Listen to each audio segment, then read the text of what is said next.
Chapter 624. Thales's eyelids twitched. He scrutinized King Kessel's face. For the first time, he discovered that there were different emotions on this resolute and cold face. Is that so? His a father. No, your majesty. Thinking of this, Thales said calmly, what I want is indeed the same as before. But he changed the topic. But not for so-called gentleness, so-called compromise, so-called gradual progress. Thales's expression darkened.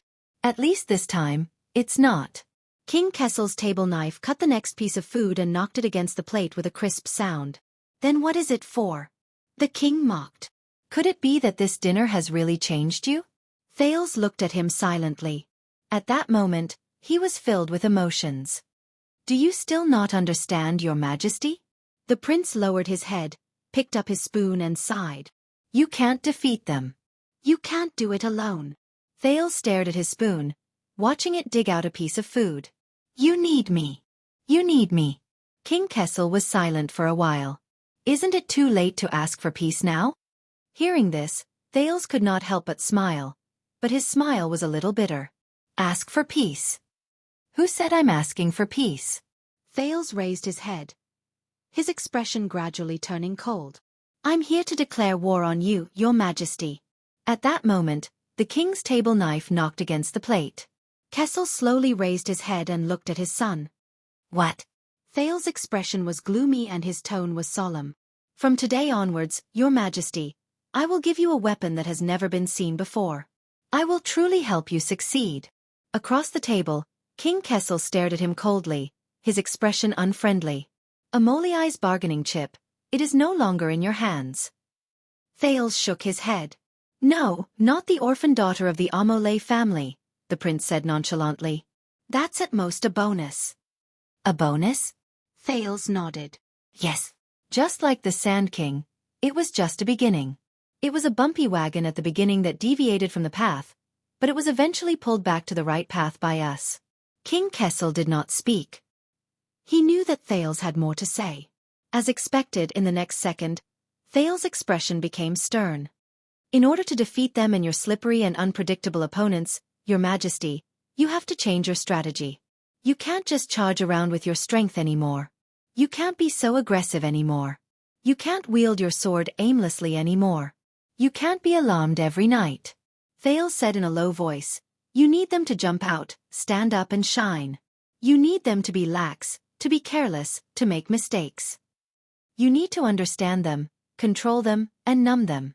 At that moment, the king's expression changed slightly. Yes, your majesty. Thales's attitude was frank and magnanimous, as if this was the most logical and natural thing to do.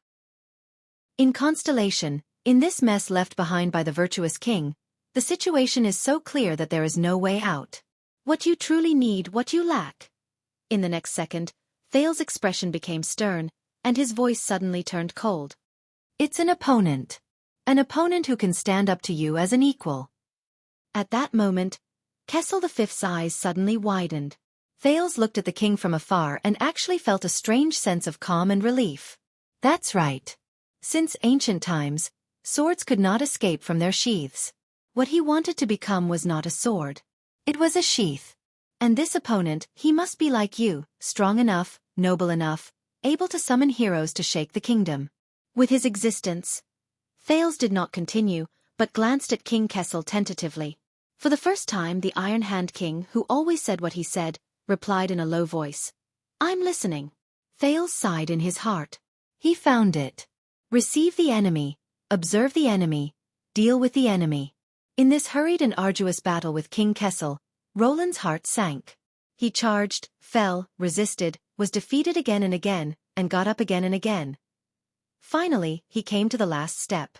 The sin of hell's river flowed madly in his body, and finally left in satisfaction. In the next second, Thales suddenly looked up. Logically speaking, this is the only way. With him, you can mislead your enemies. The Iron Hand King is not invincible, not unstoppable, not destined to be your natural enemy. With him, you can confuse your enemies. Renaissance Palace is not a monolithic entity, not flawless, not without weaknesses. King Kessel's expression was solemn, no longer disdainful or careless. Thales continued quietly. With him, you can weaken your enemies. In false hope, they will lose their vigilance, indulge in civil and military affairs, and die in peace. With him, you can lock onto your enemies. With the anti-king's flag flying high, all who gather under it will fall into your trap, and you will catch them all in one fell swoop. And he will give you unexpected help you see through them, disintegrate them, and finally, destroy them. King Kessel unknowingly put down his knife. At that moment, he looked at Thales with an extremely complicated expression. The king frowned. You? Thales did not give him a chance to reply. He raised his voice and continued. In terms of benefits, this is also the only way. With him, your enemies will no longer be hidden or scattered. They will gather like a pack of wolves, like a herd of horses. From then on, they will be traceable, and visible. You will clear the path for the chariot and point the sword in the right direction. Is there a battlefield that is easier to understand than this? King Kessel clenched his fists, and the space between his brows began to struggle. Thales' voice echoed in Ballard Room, causing the lights to flicker and the shadows to flash back and forth. With him, you will have the most unfathomable undercover agent. As the enemy's leader, you will lurk deep in the enemy camp. No matter which chess player you face, or what game you experience, you will have the other party's king firmly in your grasp. You will have the enemy in your palm, and you will be able to do whatever you want. Is there a chess game that is more likely to win than this? At that moment, the king gritted his teeth, his expression ferocious. You. And in reality, this is also the only way. Thales stood up abruptly.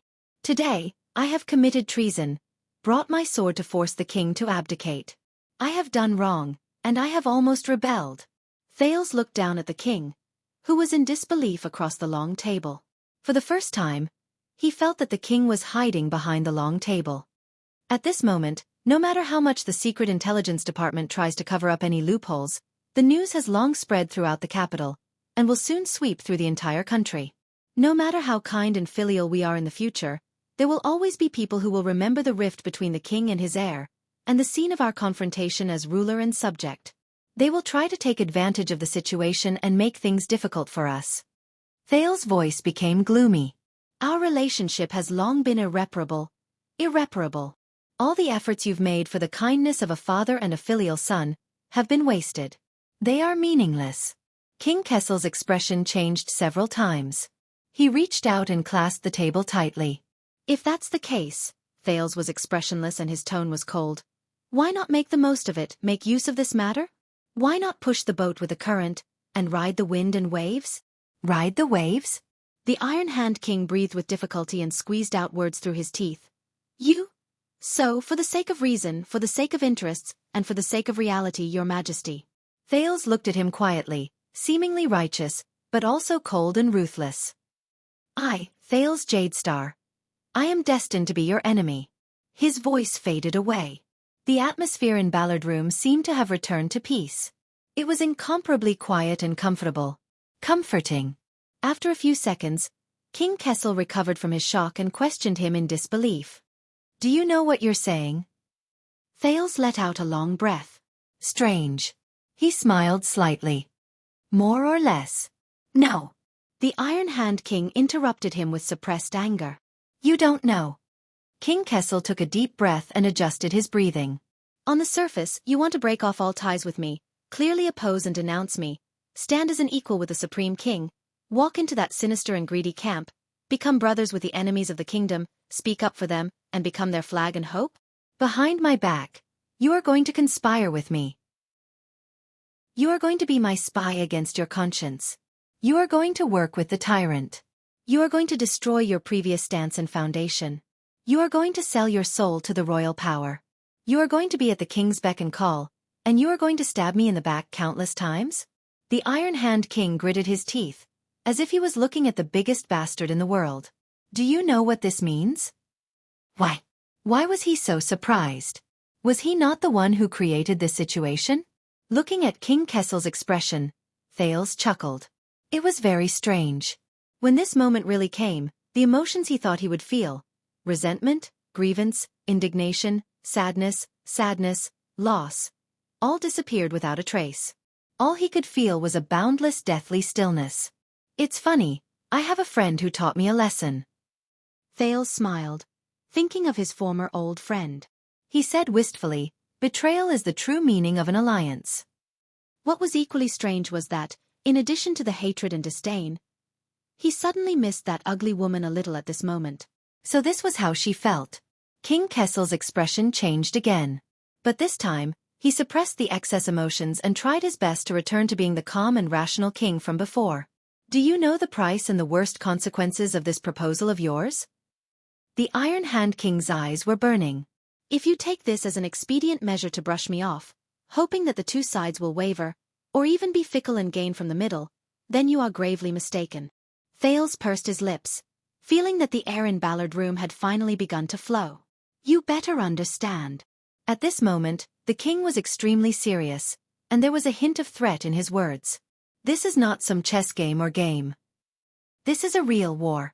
Thales' eyelids twitched.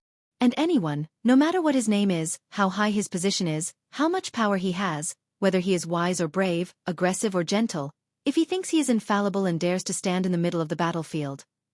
At that moment, King Kessel's murderous intent was overflowing. They will all be crushed. Not to mention benefiting from both sides. Benefiting from it. At this second, Thales' heart was empty. That's right. The scabbard.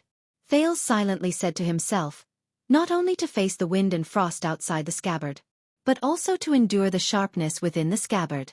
This was the way to deal with the Iron Hand King. No matter how heavy the price was. Sealing 1,000 blades, how evil was that? The prince lowered his head and exhaled with difficulty. Yes, I know. When he looked up again, his eyes were already serious. But as you said, I was born for constellation. King Kessel's gaze froze. Compared to the vast constellation and the mighty kingdom, Thales said calmly, our father-son relationship, gratitude and hatred, and even our lives and fortunes, none of it is that important. At that moment, King Kessel's expression changed. He struggled several times, but in the end, he did not speak. Looking at the other's reaction, Thales smiled softly. Just like 500 years ago, the King of Ascension killed his son as a sacrifice to the gods. King Kessel was slightly shocked. Thales looked at the deep ceiling and sighed. Those who hear only know that this is a violation of the natural order, cruel and terrible. Those who know are the ones who walk. Only then will they know the inside story. It is sorrowful, heroic and generous. Recalling the story he had unearthed, Thales gradually became lost in thought. Ascension King Alan I bore the infamy and his prestige was destroyed. Alien Prince Herman shed blood and sacrificed his life. Jade Star joined forces, father and son conspiring together, stirring the kingdom's blood to boil, inciting the anger of the subjects and people to crusade.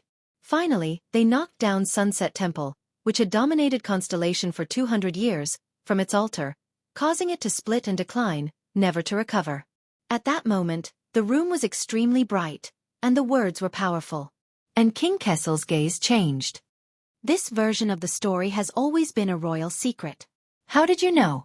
Thales looked at him and smiled in relief, but did not explain. Yes, outsiders do not know, but the Jade Star royal family knows. This is the truth and meaning of Ascension Sacrifice.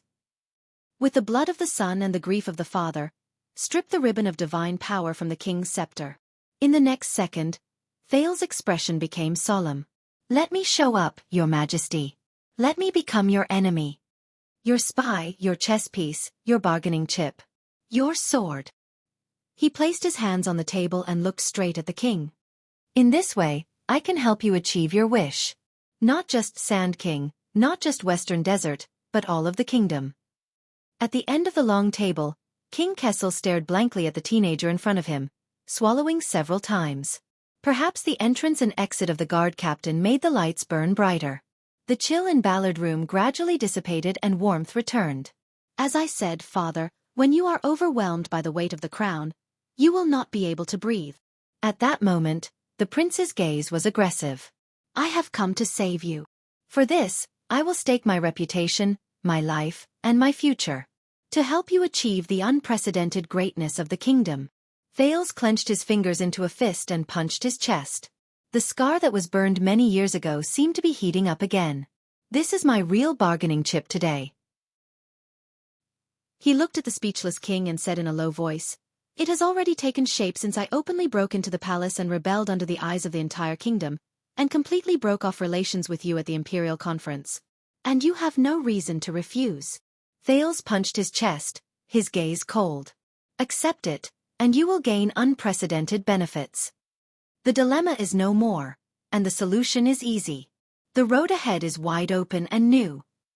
Thales paused, took a deep breath, and forced himself to speak sternly. "As long as the stars exist, the empire lives forever." In the next moment, Thales suddenly reached out in the direction of the king. King Kessel trembled slightly. "But—" He looked at Thales in a daze. It was as if the person standing in front of him was not his son, but a new stranger. "For the sake of constellation, your majesty."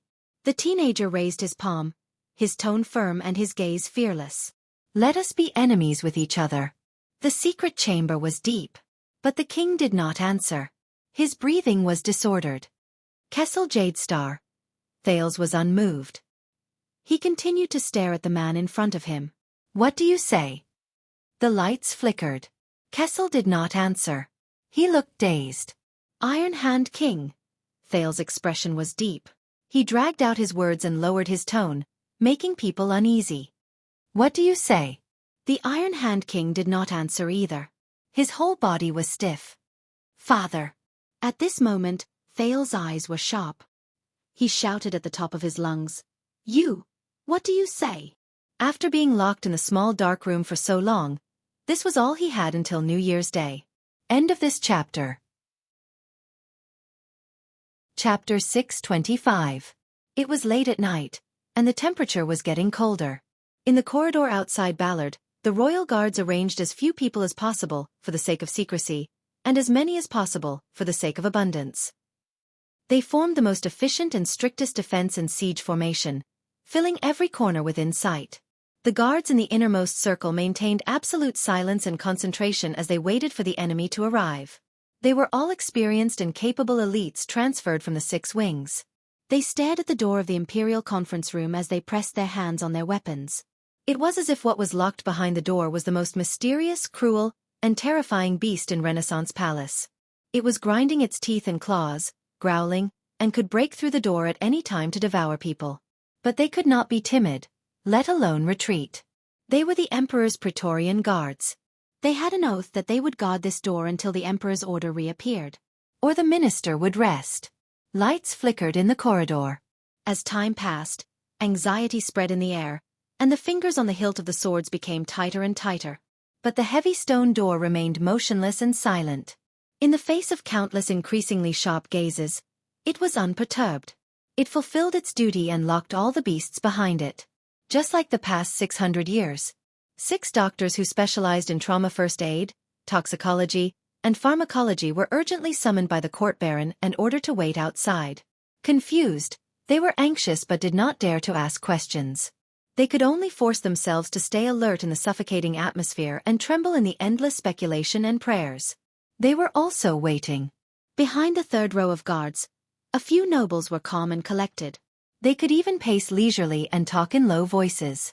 But as time passed, their expressions remained the same. It was just that they paced faster and faster, and the intervals between conversations became shorter. The air was dead, and the palace was dark. Heralds and trusted servants kept their heads down. They kept appearing from corners, seeping into the crowd and disappearing again and again. They came and went without warning, and their tracks were fleeting. Only the whispers and shadows of ghosts could be heard in the ears of a few people and on the dimly lit walls. Time was probably still moving forward, but it seemed to be moving slower and slower. It stopped moving forward and admired the changes it brought to its surroundings. In the silence, the guards had never felt that their breathing was so heavy, to the extent that they could even raise 2 inches of dust in front of their noses. They had never realized that their hearing was so sensitive. Just the sound of their bones rubbing against each other was enough to make the muscles of the soldiers 2 feet away tense up.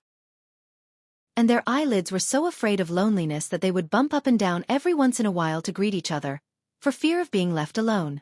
As for their hearts, they were so strong and powerful.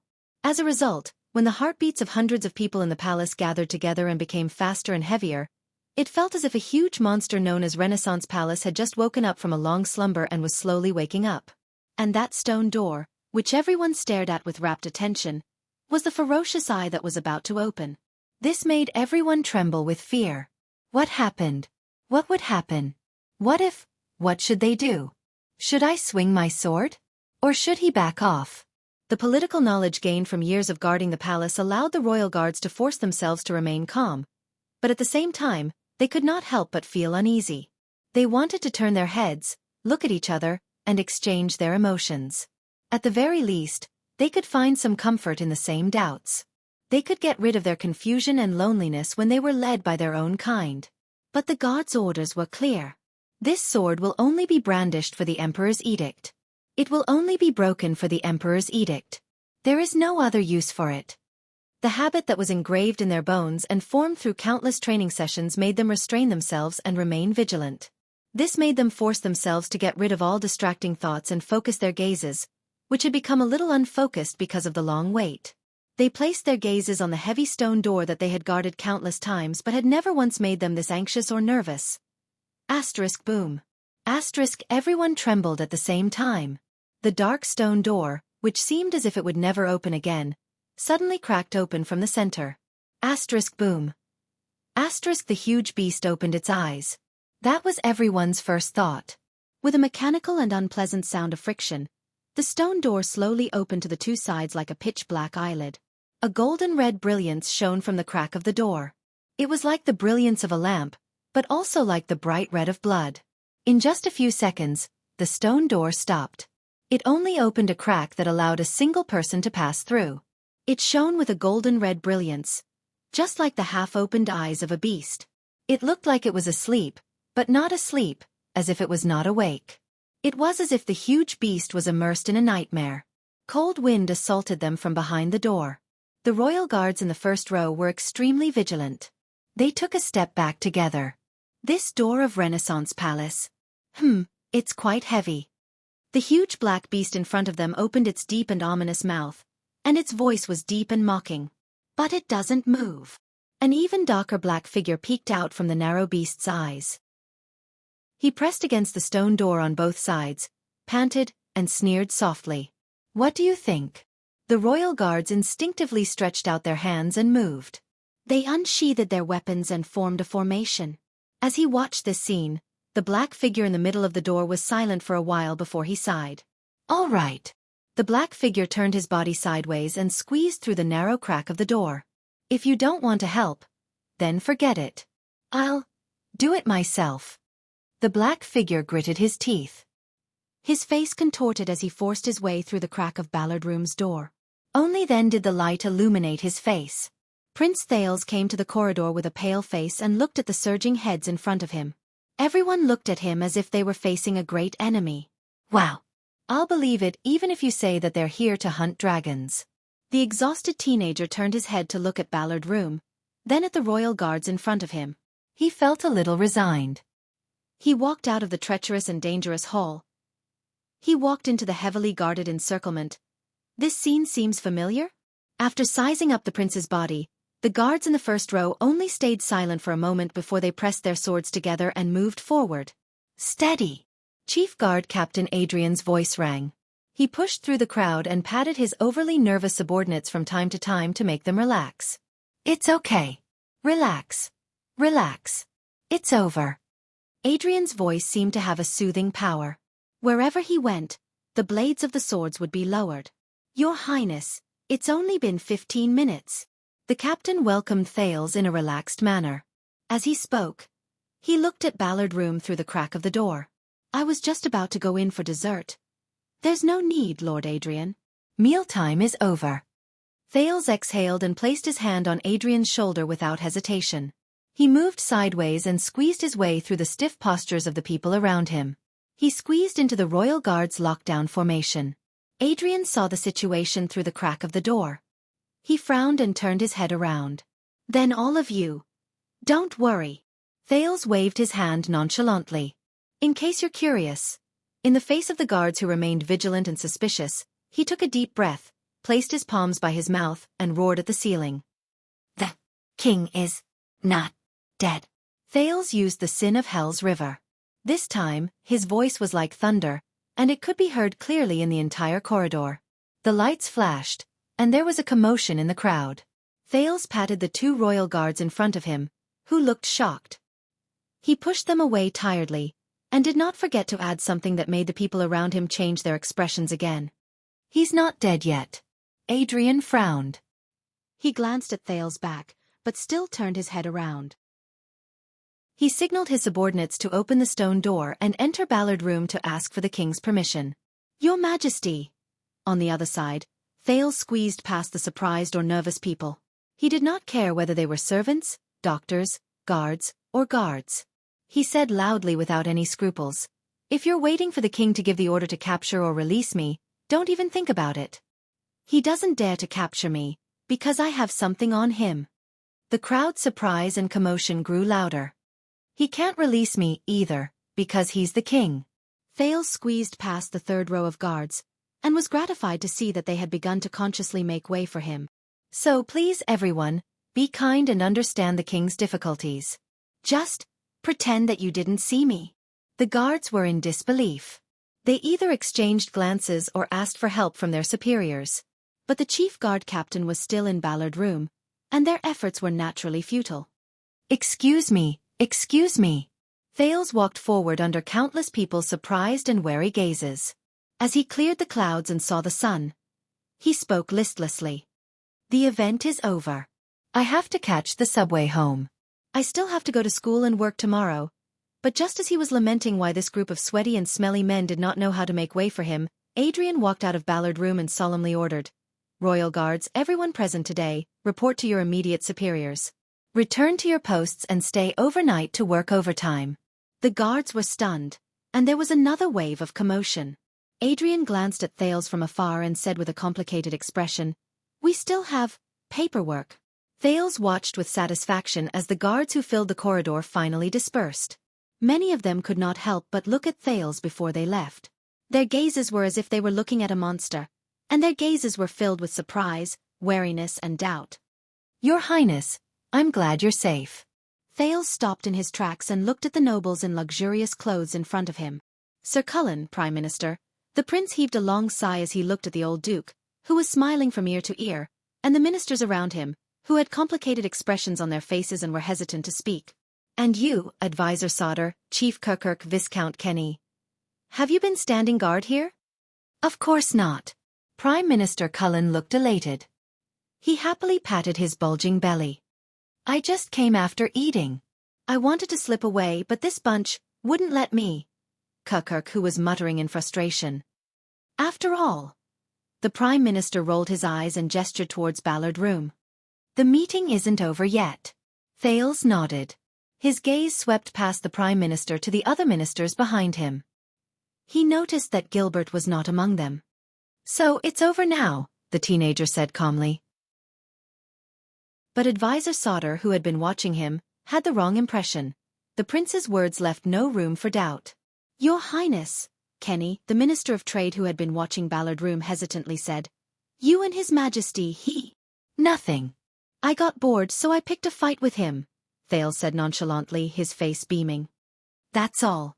Got bored so I picked a fight with him." The ministers looked at each other and saw the confusion in each other's eyes. "About what?" Viscount Kenny, the Minister of Trade, pressed.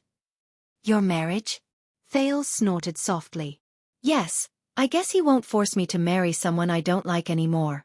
Military Advisor Sauter grew even more puzzled at these words.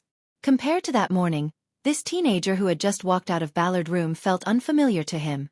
Apart from those who stayed behind to keep watch, the surrounding royal guards gradually dispersed, casting glances at this group of central high-ranking officials from time to time.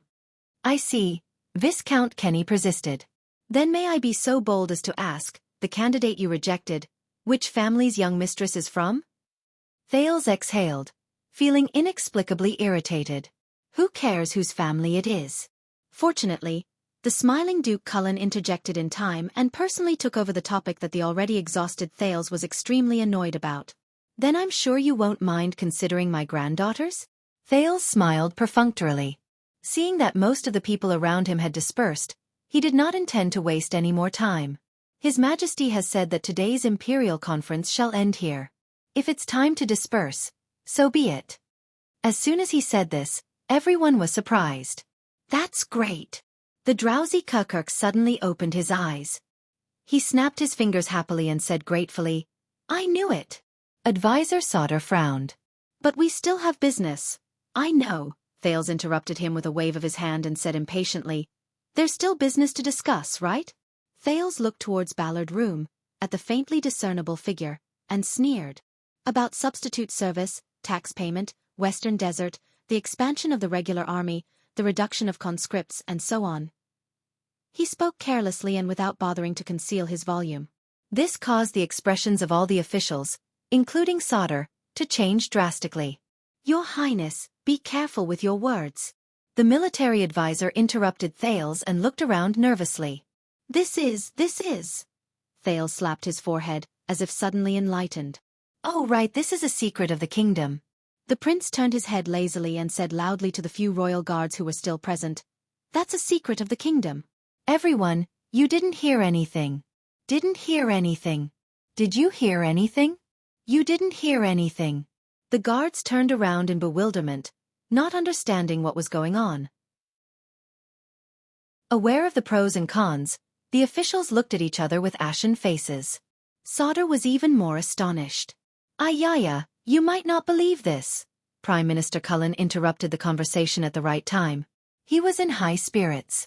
This time, the chef from Renaissance Palace has surprisingly made a new dish.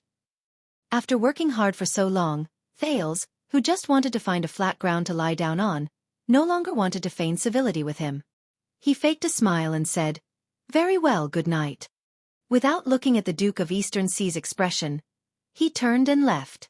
No, the meeting is not over. Behind him, Advisor Sauter tried his best to stop the officials who were about to leave. Everyone, with all due respect, today's Imperial Conference is of utmost importance. The kingdom is now at a critical juncture. The enemy has already struck, we have to respond. Thales stopped in his tracks. Oh, he also wanted me to bring a message to you, my lords. Thales turned around and pointed his thumb in the direction of Ballard Room. He was all smiles. The kingdom's secret intelligence department acted in time. That letter is safe. As soon as he said this, the officials were taken aback. Letter? Viscount Kenny recalled and asked suspiciously. Oh, you mean the letter that just arrived today? Advisor Sauter said in surprise. And it's safe? What do you mean? The chief of finance, Kirkirk, rolled his eyes and said without hesitation. You mean the person who deliberately leaked Covendier's letter has been caught?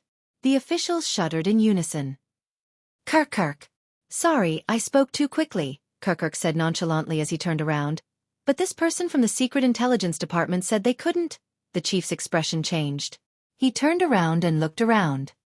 That's strange, where's that Scarface? I remember he was here just a moment ago. Where is he? The letter has been recovered. That means, Viscount Kenny said solemnly, we still have room to maneuver, as long as we pretend that letter doesn't exist? Thales watched the officials go back and forth with cold eyes. It was strange. This morning, he had never felt this way when he was listening to the briefing in the Imperial Conference Room. It was strange, cold, indifferent, and boring, as if there was a thick curtain separating them. Interest in chess. Yes, interest in chess. Just like the feeling when he used his mystic energy. Thales' heart sank. Amidst the bustling debate among the officials, Duke Cullen was the only one who stayed out of it. He smiled with narrowed eyes. Ah, that's good. Given the kingdom's secret intelligence department's capabilities, they naturally won't tolerate any mischief. Advisor Sauter gritted his teeth in disbelief and was about to walk towards Ballard Room. No, that's impossible. I'm going to see His Majesty. But Thales raised his arm gently and blocked his way. Please don't, Sir Sauter. I tore that letter in front of him just 10 minutes ago, the prince said casually. His Majesty is in a fit of anger right now. Thales' words, which were as light as a mosquito, silenced all the ministers. They looked at the young man in surprise. What? Sauter turned around in shock and disbelief. Letter, why you? Thales lowered his arm and nodded expressionlessly. Believe me, you don't want to see him now, much less mention this to him. Saldus' breathing quickened and his face flushed. He was silent for a second, then rushed towards Thales. You soldiers! Take it easy! Take it easy! Kirk, who had a hunch, grabbed Saldus' waist from the side and used all his strength to stop him from moving forward. Calm down, that's the prince, the prince! Aya, it doesn't matter if the letter is gone, we're not going to use it anyway. Besides, it's not like it was leaked, we don't have to worry, what's the rush? The other officials came to their senses and hurriedly surrounded Sodor to dissuade him. Thales watched the scene coldly. The Prime Minister smiled and hummed a tune. But Advisor Sodor was still struggling and extremely angry. No, you don't understand, you don't understand. Do you know that is? That's right, Thales replied calmly. That was paid for with my life. Covendier's letter of surrender. Sodor was taken aback and stopped. Oh, by the way, the next time you want to mobilize the regular army, or check other people's accounts, or something like that. Thales turned around slowly and smiled at the military advisor and the chief of finance, who were hugging each other. Tell me first, okay? He spread his hands helplessly. Otherwise, I'll have to do it again. The military advisor choked, closed his eyes and exhaled deeply. The officials looked at each other. Aya, be more careful. Look at your age, you're prone to diarrhea after eating a new dish. The Duke of Eastern Sea reached out to comfort him. Duke Thales, your highness. Sodor finally calmed down. He looked puzzled and pained. What happened? Thales shrugged. Nothing much. His Majesty changed his mind, that's all. But it shouldn't be like this. Sodor gritted his teeth. What did you do in the middle? What did I do? Thales' gaze froze. I just saved your lives. He looked at every official in front of him, his expression calm and unperturbed. You're welcome, my lords. Sodor looked at him in disbelief, while Kirk frowned deeply. Some did not understand, while others were deep in thought. Prime Minister Cullen, however, laughed. His plump abdomen dropped and he bowed. I am eternally grateful for your saving grace. Thales ignored him. And the right question should be, Sir Sodor. The prince looked indifferently at the trembling military advisor. You and His Majesty, and perhaps that Scarface. What did you do? With that, Thales did not linger any longer and left. Behind him, Sodor stared at Thales' back with a solemn gaze. But as Thales walked along the brightly lit corridor, his thoughts drifted back to what had happened earlier. I know what you want to do. The king's voice rang out in Ballard Room. It was less sharp than before, but more hoarse and deep. You want to be the kingdom's chariot. King Kessel said calmly. Restrain the galloping warhorse and fasten the heavy chariot. Warhorse. Chariot. Standing in front of the council table, Thales was dazed for a moment. A fierce horse will not yield to an iron whip, and the driver will not give up whipping. You think you're protecting the chariot. The king shook his head. But by doing so, you're slowing down the warhorse and interfering with the chariot. So he knew. Thales told himself. Of course he knew. He always knew. He just didn't care. As you say, Your Majesty. Thales composed himself and slowly sat down. I wander on the top of a cliff, but dream of the heavens. The Iron Hand King snorted with a half-smile. This road is treacherous. If you take the wrong step. I understand. Thales quickly replied to him. Yes. If people find out that I'm the king's spy, I will be regarded by thousands of vassals as a traitor to the noble camp. I will be condemned by thousands and despised by tens of thousands. The king nodded with a solemn expression. They will hate you more than they hate me. Thales rubbed his spoon and was silent for a moment. Then we better not mess up. The king shook his head slowly. Messing up is just the best outcome. But if you act too well, hide your abilities, convince everyone, and successfully become the savior of the vassals, the hope of the vassals. King Kessel sized Thales up. His tone was cold. Those who are deceived by you and support you will gather into a rolling wave. They will use their reputation, stance, camp, interests, connections, situation, and everything else to force you to move forward. You will not be allowed to defend yourself, you will not be able to control it, and you will not be allowed to regret it. They will love you more than they hate me. Thales' smile slowly disappeared. The king's words became flat. When that time comes, you will have no choice. Even if you want to get off the chariot halfway, it will be too late. Falcon's words rang in his ears again. You have to know that when your vassals and subordinates are enraged and the will of the people is high, you will have no other choice but to go with the flow. Thales wanted to say something but stopped. And on the other hand, King Kessel looked at the door with a complicated expression. When you raise the war flag of rebellion against royal power, far more than just the feudal lords will unite. Under Renaissance Palace, the growing king's partisans, the ambitious new nobles, the opportunists who change their direction when the wind blows, and the people who once showed goodwill to you and treated you with friendliness will treat you as their political enemy and an unfilial son. In fact, they will not hesitate to make things difficult for you so that they can raise their status. Thales gritted his teeth. Gilbert, Putre, Sauder, Kirkirk, Viscount Kenny. Many faces flashed before Thales' eyes. There were even a few seconds when the purple mask flashed before his eyes. From that moment on, the title of heir will no longer protect you. On the contrary, it will magnify the fear and scrutiny you face, and increase the price and pain you have to pay. In the eyes of many, the day of the new king's coronation will be the day of disaster. King Kessel narrowed his eyes. They will hate you more than they love me. Thales did not speak. He looked around and exhaled heavily. The night breeze caressed the windowsill. Their figures intertwined with the lights. Ballard Room was cold and quiet at night. The portraits of several famous ministers of the past on the wall, Wise Minister Hulva, Oracle London, Hyena Ambertabark, Lumberjack Parramatta, silently watched the conversation between the father and son, flickering in the light. This made Thales ponder. In history, were the predecessors who guided the country in this meeting room, and the decisions they made, as cold and cruel as this heavy palace? Then I can only pray, Thales said absent-mindedly. King Kessel did not say a word and only stared at the prince quietly. A few seconds later, Thales looked back at the king with a tranquil smile. Pray that they are not true love. Chapter 626. Thales walked alone in the long corridor of Renaissance Palace. The everlasting lamps flashed past him, illuminating his face and making it flicker between light and dark. Along the way, the guards and servants all had complicated expressions on their faces when they saw him, and they avoided him. But Thales did not care. He only took a step forward, pressed a floor tile under his feet, dragged it behind him, took another step forward, and repeated the process. It was dark, cold, and narrow in front of him. And where should he go? Where should he go? Where? Your Highness. A familiar voice traveled into his ears.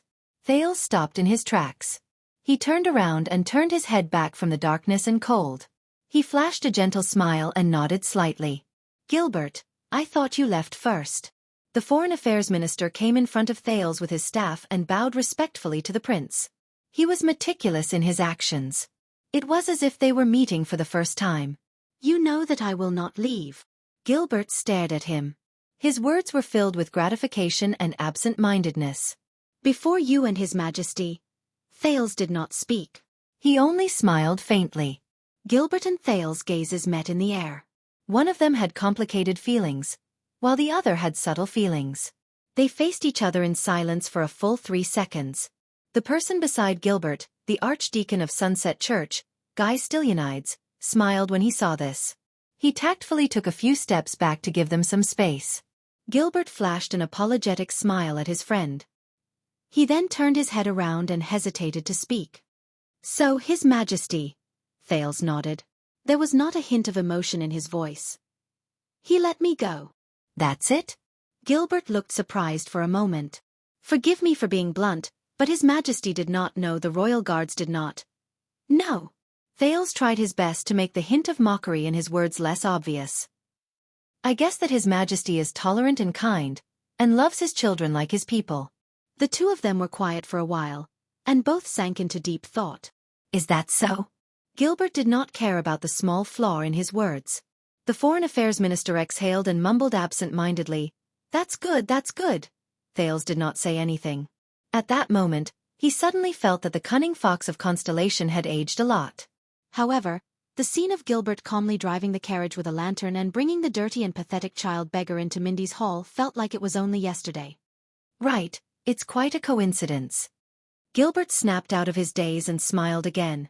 When you were having a heart-to-heart talk with His Majesty, I felt bored, so I went out of the palace for a walk. I happened to wander near Mindy's hall, so I took a look and casually asked around. Mindy's hall. A thought struck Thales, and he said in surprise, Gilbert. The smile on Gilbert's face grew wider, just like his wrinkles. Flag-bearer Gaetan, who was in charge of the investigation, assured me that after a thorough investigation, the unhappiness at the banquet was just an accident. The guards and servants around you are all fine, and they should be released immediately. Mindy's hall should be unsealed immediately as well. Of course, some necessary security work has been strengthened. I hope you do not mind. Thales stared at him in surprise.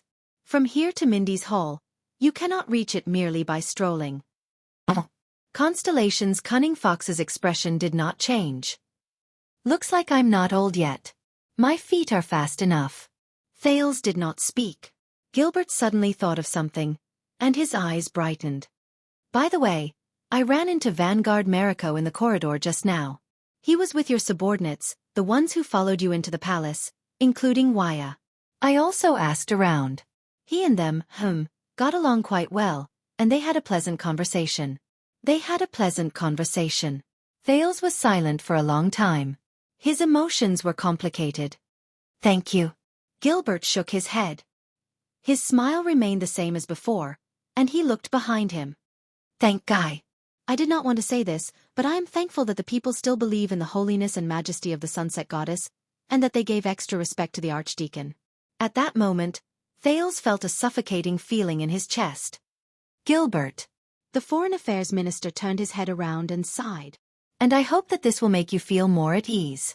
Thales took a deep breath and felt his voice tremble. I. However, Gilbert, who had always been good at reading people's expressions, did not seem to see the prince's distress and hesitation. He only clapped his hands and said apologetically, Oh, my bad, Your Highness. You must be tired. Coincidentally, I called for a carriage.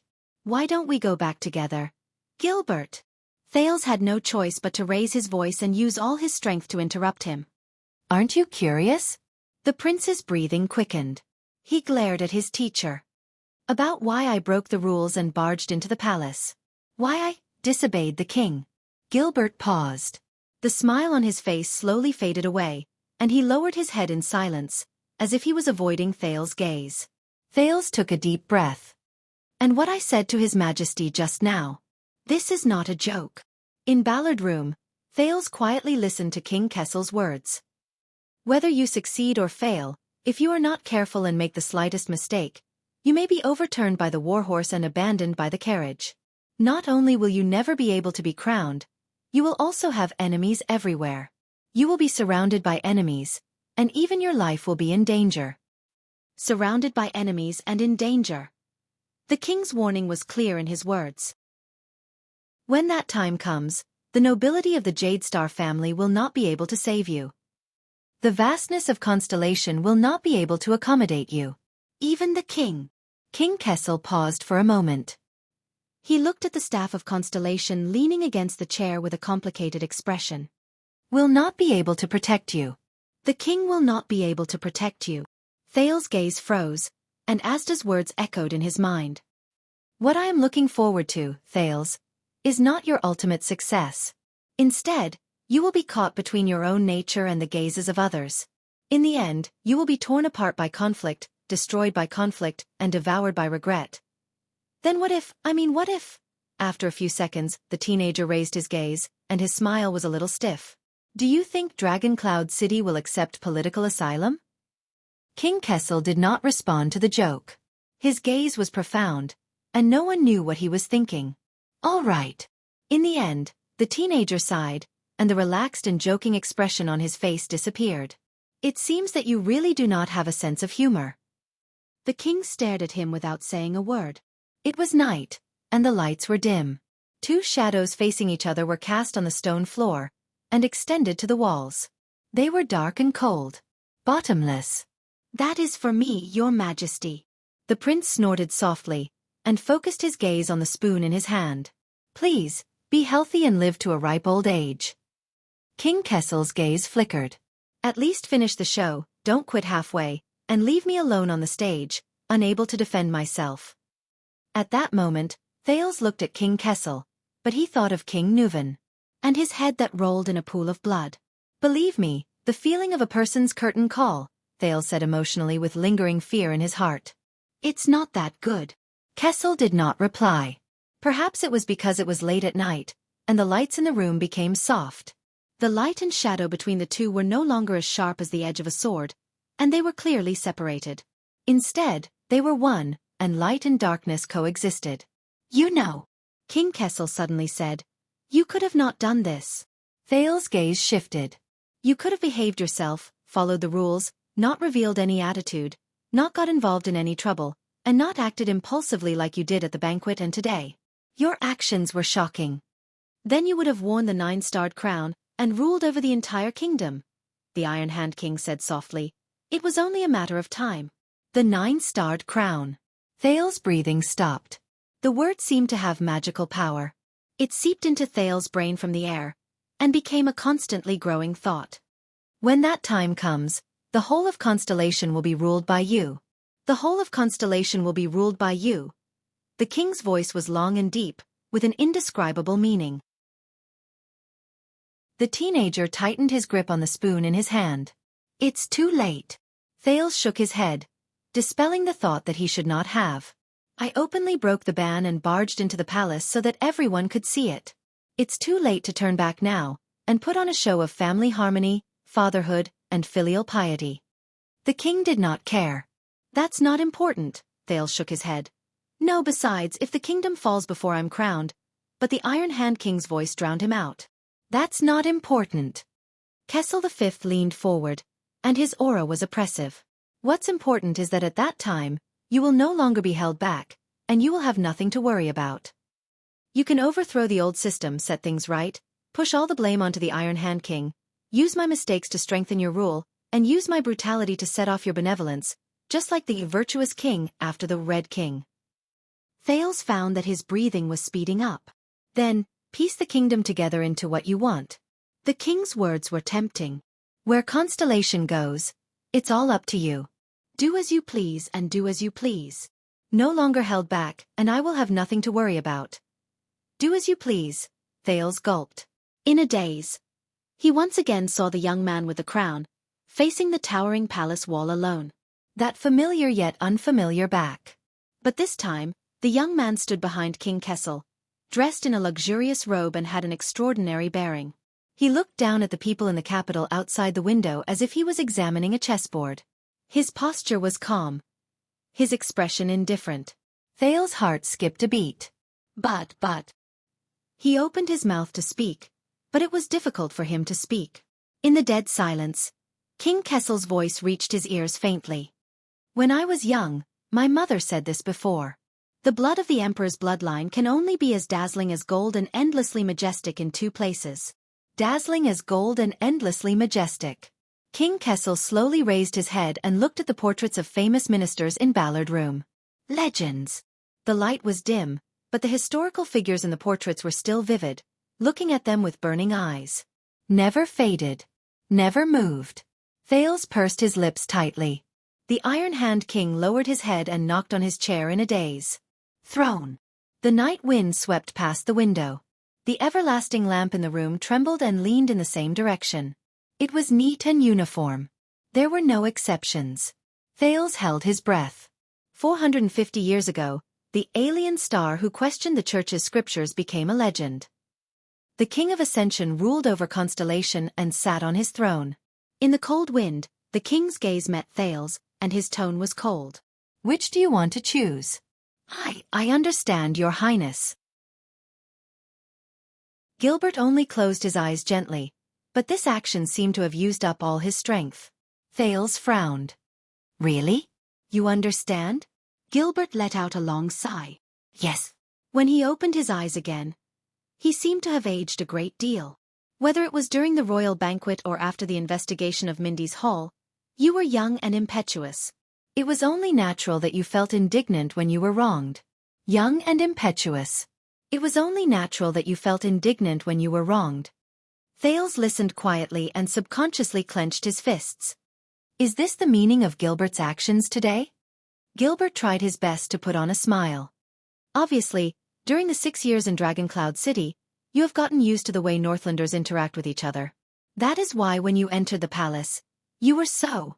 I know I met King Nuvan before. The first time I met him, he almost forced me to jump off the fortress wall.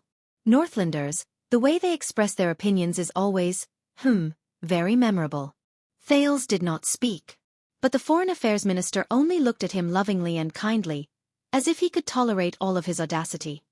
Gilbert, the prince said faintly, this morning, I actually managed to attend the Imperial Conference in a dignified manner, even though I caused a huge disaster. I heard from my father that it was because of your suggestions and persistence. Gilbert was stunned for a moment before he smiled in a sentimental manner.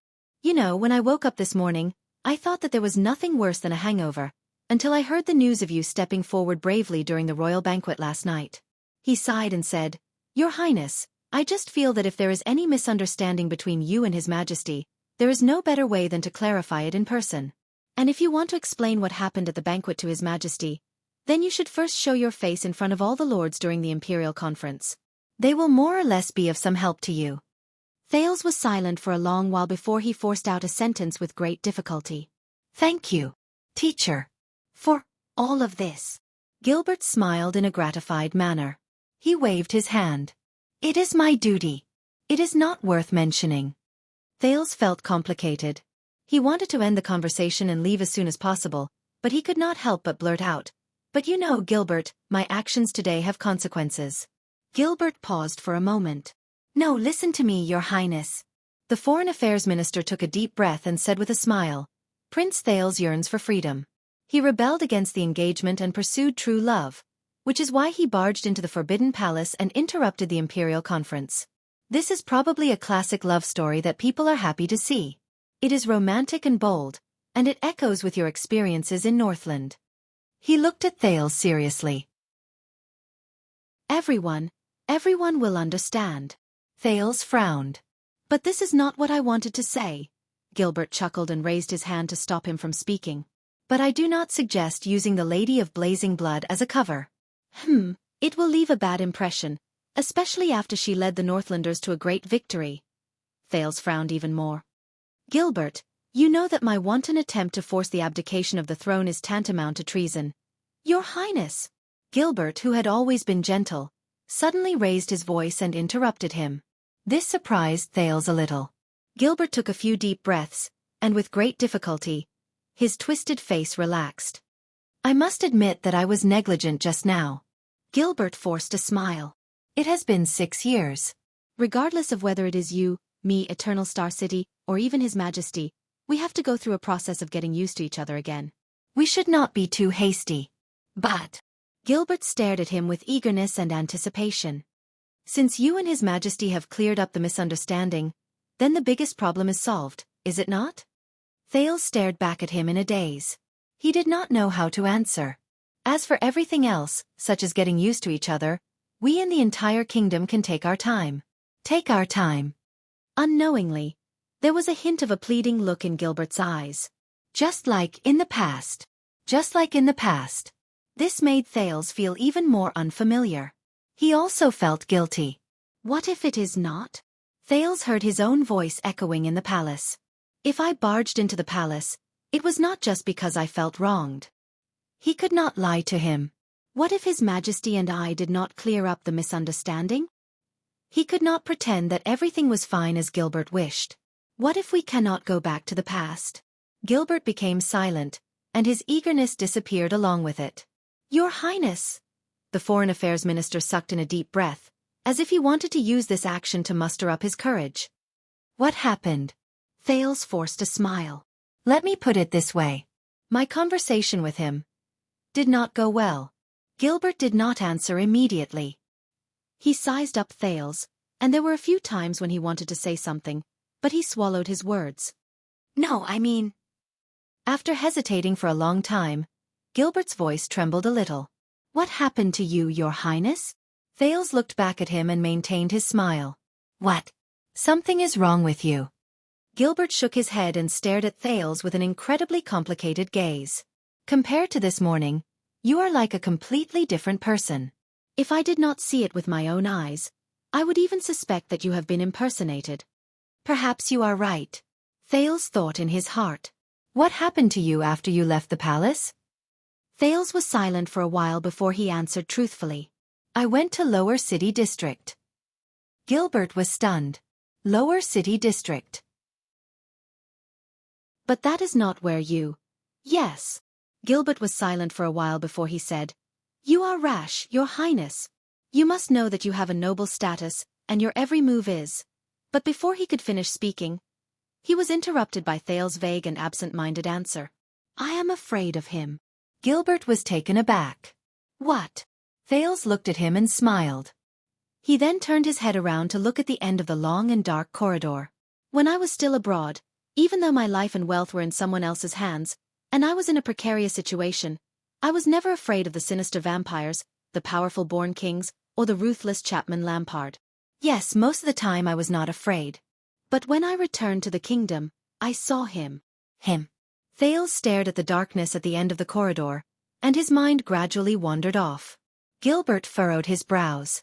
When I was in the same room with him, I always felt like an idiot and a coward. I could not help but try to figure out the meaning behind his actions and guess the meaning behind his words. I was paranoid and uneasy. The prince snorted softly. Yes, I know this sounds ridiculous, but yes, I am afraid of him. Thales turned his head around and looked straight at Gilbert. His words were pained and sincere. But tell me, Gilbert, why would I be afraid of him? Gilbert only stared at Thales in a daze. He did not know what to do. It was completely different from the cunning fox of Constellation's usual confidence and composure. Yes, he is the supreme king of Constellation, but is he more cunning than the vampire, more powerful than King Nuven, and more ruthless than King Chapman? Is he more difficult to guard against than Shadow Shield, which he thinks about every day? Thales' gaze was sharp, and he spoke faster without realizing it. Is he more sinister, ruthless, fatal, and terrifying than the countless jackals, wolves, tigers, and leopards who wanted to harm me along the way? Gilbert found it difficult to understand this question. His lips opened and closed in disbelief. But he is your father, your highness. Thales smiled. Did you know? In Lower City District, I met a boss who ran a decent business. He was absent-minded and pretended to be polite when he faced a tall, strong, and fierce police officer, Thales said absent-mindedly, but when he faced a gangster who could not see the light of day, he trembled in fear and panicked. In the same place, there was an ordinary girl who resolutely rejected the rich man's promise of a luxurious life. She would rather continue to stay by her mediocre, useless, petty, and cowardly husband. She lived her mediocre life, and there was nothing special about her. It was very puzzling. Thales' voice drifted. And in my hometown, there was a ruthless gangster who was unfortunately disabled. He hid in a small run-down house and struggled to survive.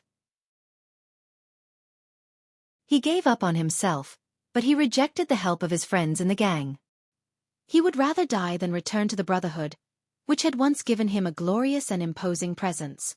As he listened to these words, Gilbert became puzzled again. Just like you, I do not understand these things. Thales stared at Gilbert and became determined. But in the end, I understood. The police officer's authority was not small, but the young owner was able to remain safe and sound after doing business on the streets for so long. He did not rely on the lazy police station, but on the relationship and tacit understanding he formed with the gangsters who bullied and dominated the market over a long period of time. It is good that the rich man gave her a luxurious life, but if it did not change the girl's fate of belonging to someone else, then I am not much better than her husband. At the very least, she understood her good-for-nothing husband and knew how to deal with him. As for the ruthless gangster, even though he sounded full of resentment, he knew better than anyone else that his glory in the past was obtained with a body that could fight and fight. If he lost this body and returned to the gang, he would only be asking to be humiliated. Thales took a step forward and looked straight into Gilbert's eyes. Between what they can do and what they cannot do, they all understand what is truly in control of themselves. Gilbert subconsciously took a step back. So, I think it is about time for me to understand as well. Thales stood in the deep and cold corridor of Renaissance Palace and spoke airily. Just what is controlling me? And what can I control? Perhaps you are right, Your Majesty. In Ballad Room, Thales lowered his head slightly. Perhaps I can wait quietly until that day comes. After that, I will no longer have any restraints or worries. Thales subconsciously tightened his tone and spoke faster. At that time, I will sit on the throne and have great power in my hands. Whether I want to grant amnesty to the kingdom or ease conflicts, I can do whatever I want. I can carry out my will and achieve everything you rejected me for today. King Kessel stared at him quietly. Thales stared at the darkness outside the window. His gaze was empty. Just like what many smart people have said, if you do not like the system, then join it, influence it, build it, and finally change it from the inside. In the next second, Thales' gaze refocused. But we all know that is just the most despicable and shameless lie. At the end of the long table, the Iron Hand King's eyebrows twitched. Thales stared at the king firmly. Just like how you are unwilling to compromise with the nobles, no matter what, even the slightest bit, even if it actually helps you in the short term. Join it, change it. Such bullshit*T is how it deceives and bewitches you in the first place. It restricts your freedom, collapses your resistance, takes away your weapons, softens your will, and eventually frustrates all your efforts. Thales' tone became more resolute and unquestionable. If you believe it, you lose. Because once you compromise and drift along, the first to be changed will be you, not it. Thales stared at the king and enunciated each word clearly. Because you are just one person, one person.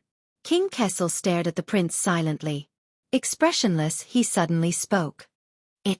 The king snorted coldly. Where is it? Thales stared at the king as if the most terrifying beast was hidden in the king's eyes. Then look around, your majesty. Thales spread his hands and asked with a chuckle. Where is it not? The lights flickered. The night breeze blew gently. The two faced each other in silence. Ballard Room seemed to be the same as usual. Nothing had changed. King Kessel did not look back, but he frowned deeply. But Thales did not notice his reaction. Instead, he leaned back in his chair and continued to speak. 6 years ago at Broken Dragon Fortress, that was the first time I saw the Archduke of Black Sand region. Thales gradually became lost in thought, as if he had returned to that winter 6 years ago. As expected of an ambitious and ruthless man of his generation. His vision was broad, his bearing extraordinary, and he could command the loyalty of countless heroes. The teenager paused and snorted softly. To be honest, he was much more charming than you. King Kessel's expression did not change. Thales became serious again. Half a year ago in Dragon Cloud City, I saw him again. Chapman Lampard. Thales' expression changed. But guess what I saw this time? As usual, King Kessel did not respond. I saw the common elected king of Extet, the kinslayer, Chapman I. Thales continued to speak, his gaze becoming more and more solemn.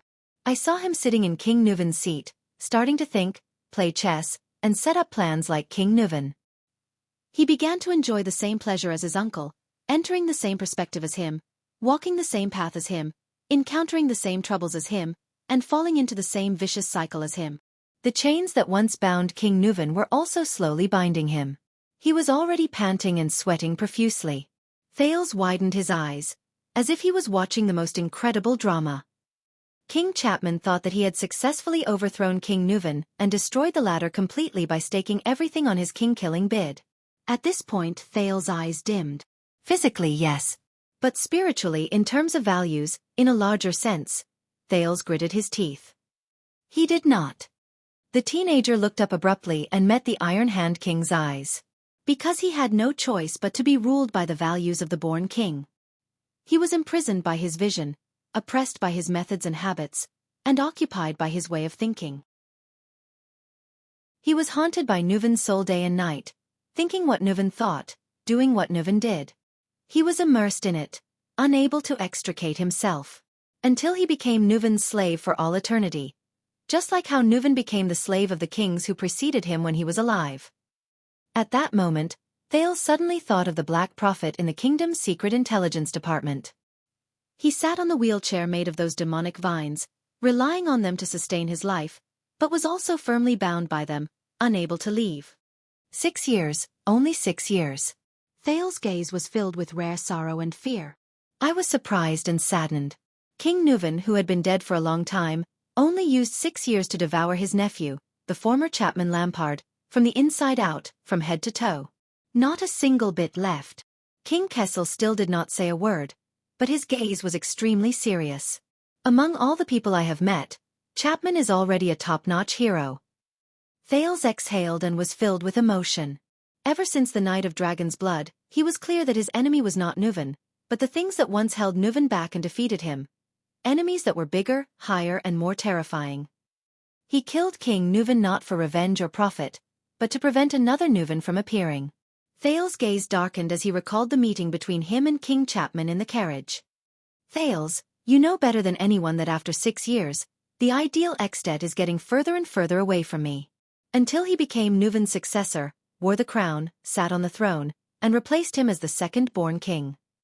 He sensed it and struggled with all his might, but the results were minimal. He was powerless. King Kessel snorted coldly. Thales snapped out of his daze and snickered, but his words were sad and helpless. Don't misunderstand, Chapman Lampard is still dangerous and terrifying. But from what I can see, this man no longer has much that truly belongs to him.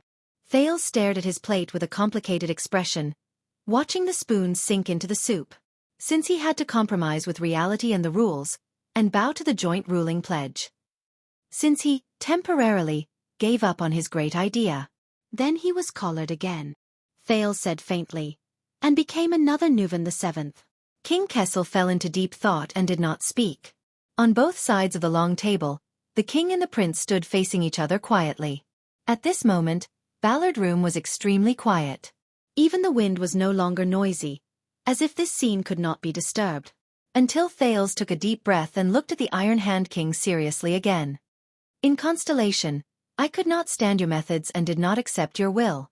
Of course, I could lie low and endure it, plow slowly, seize power, and wait for the ascension.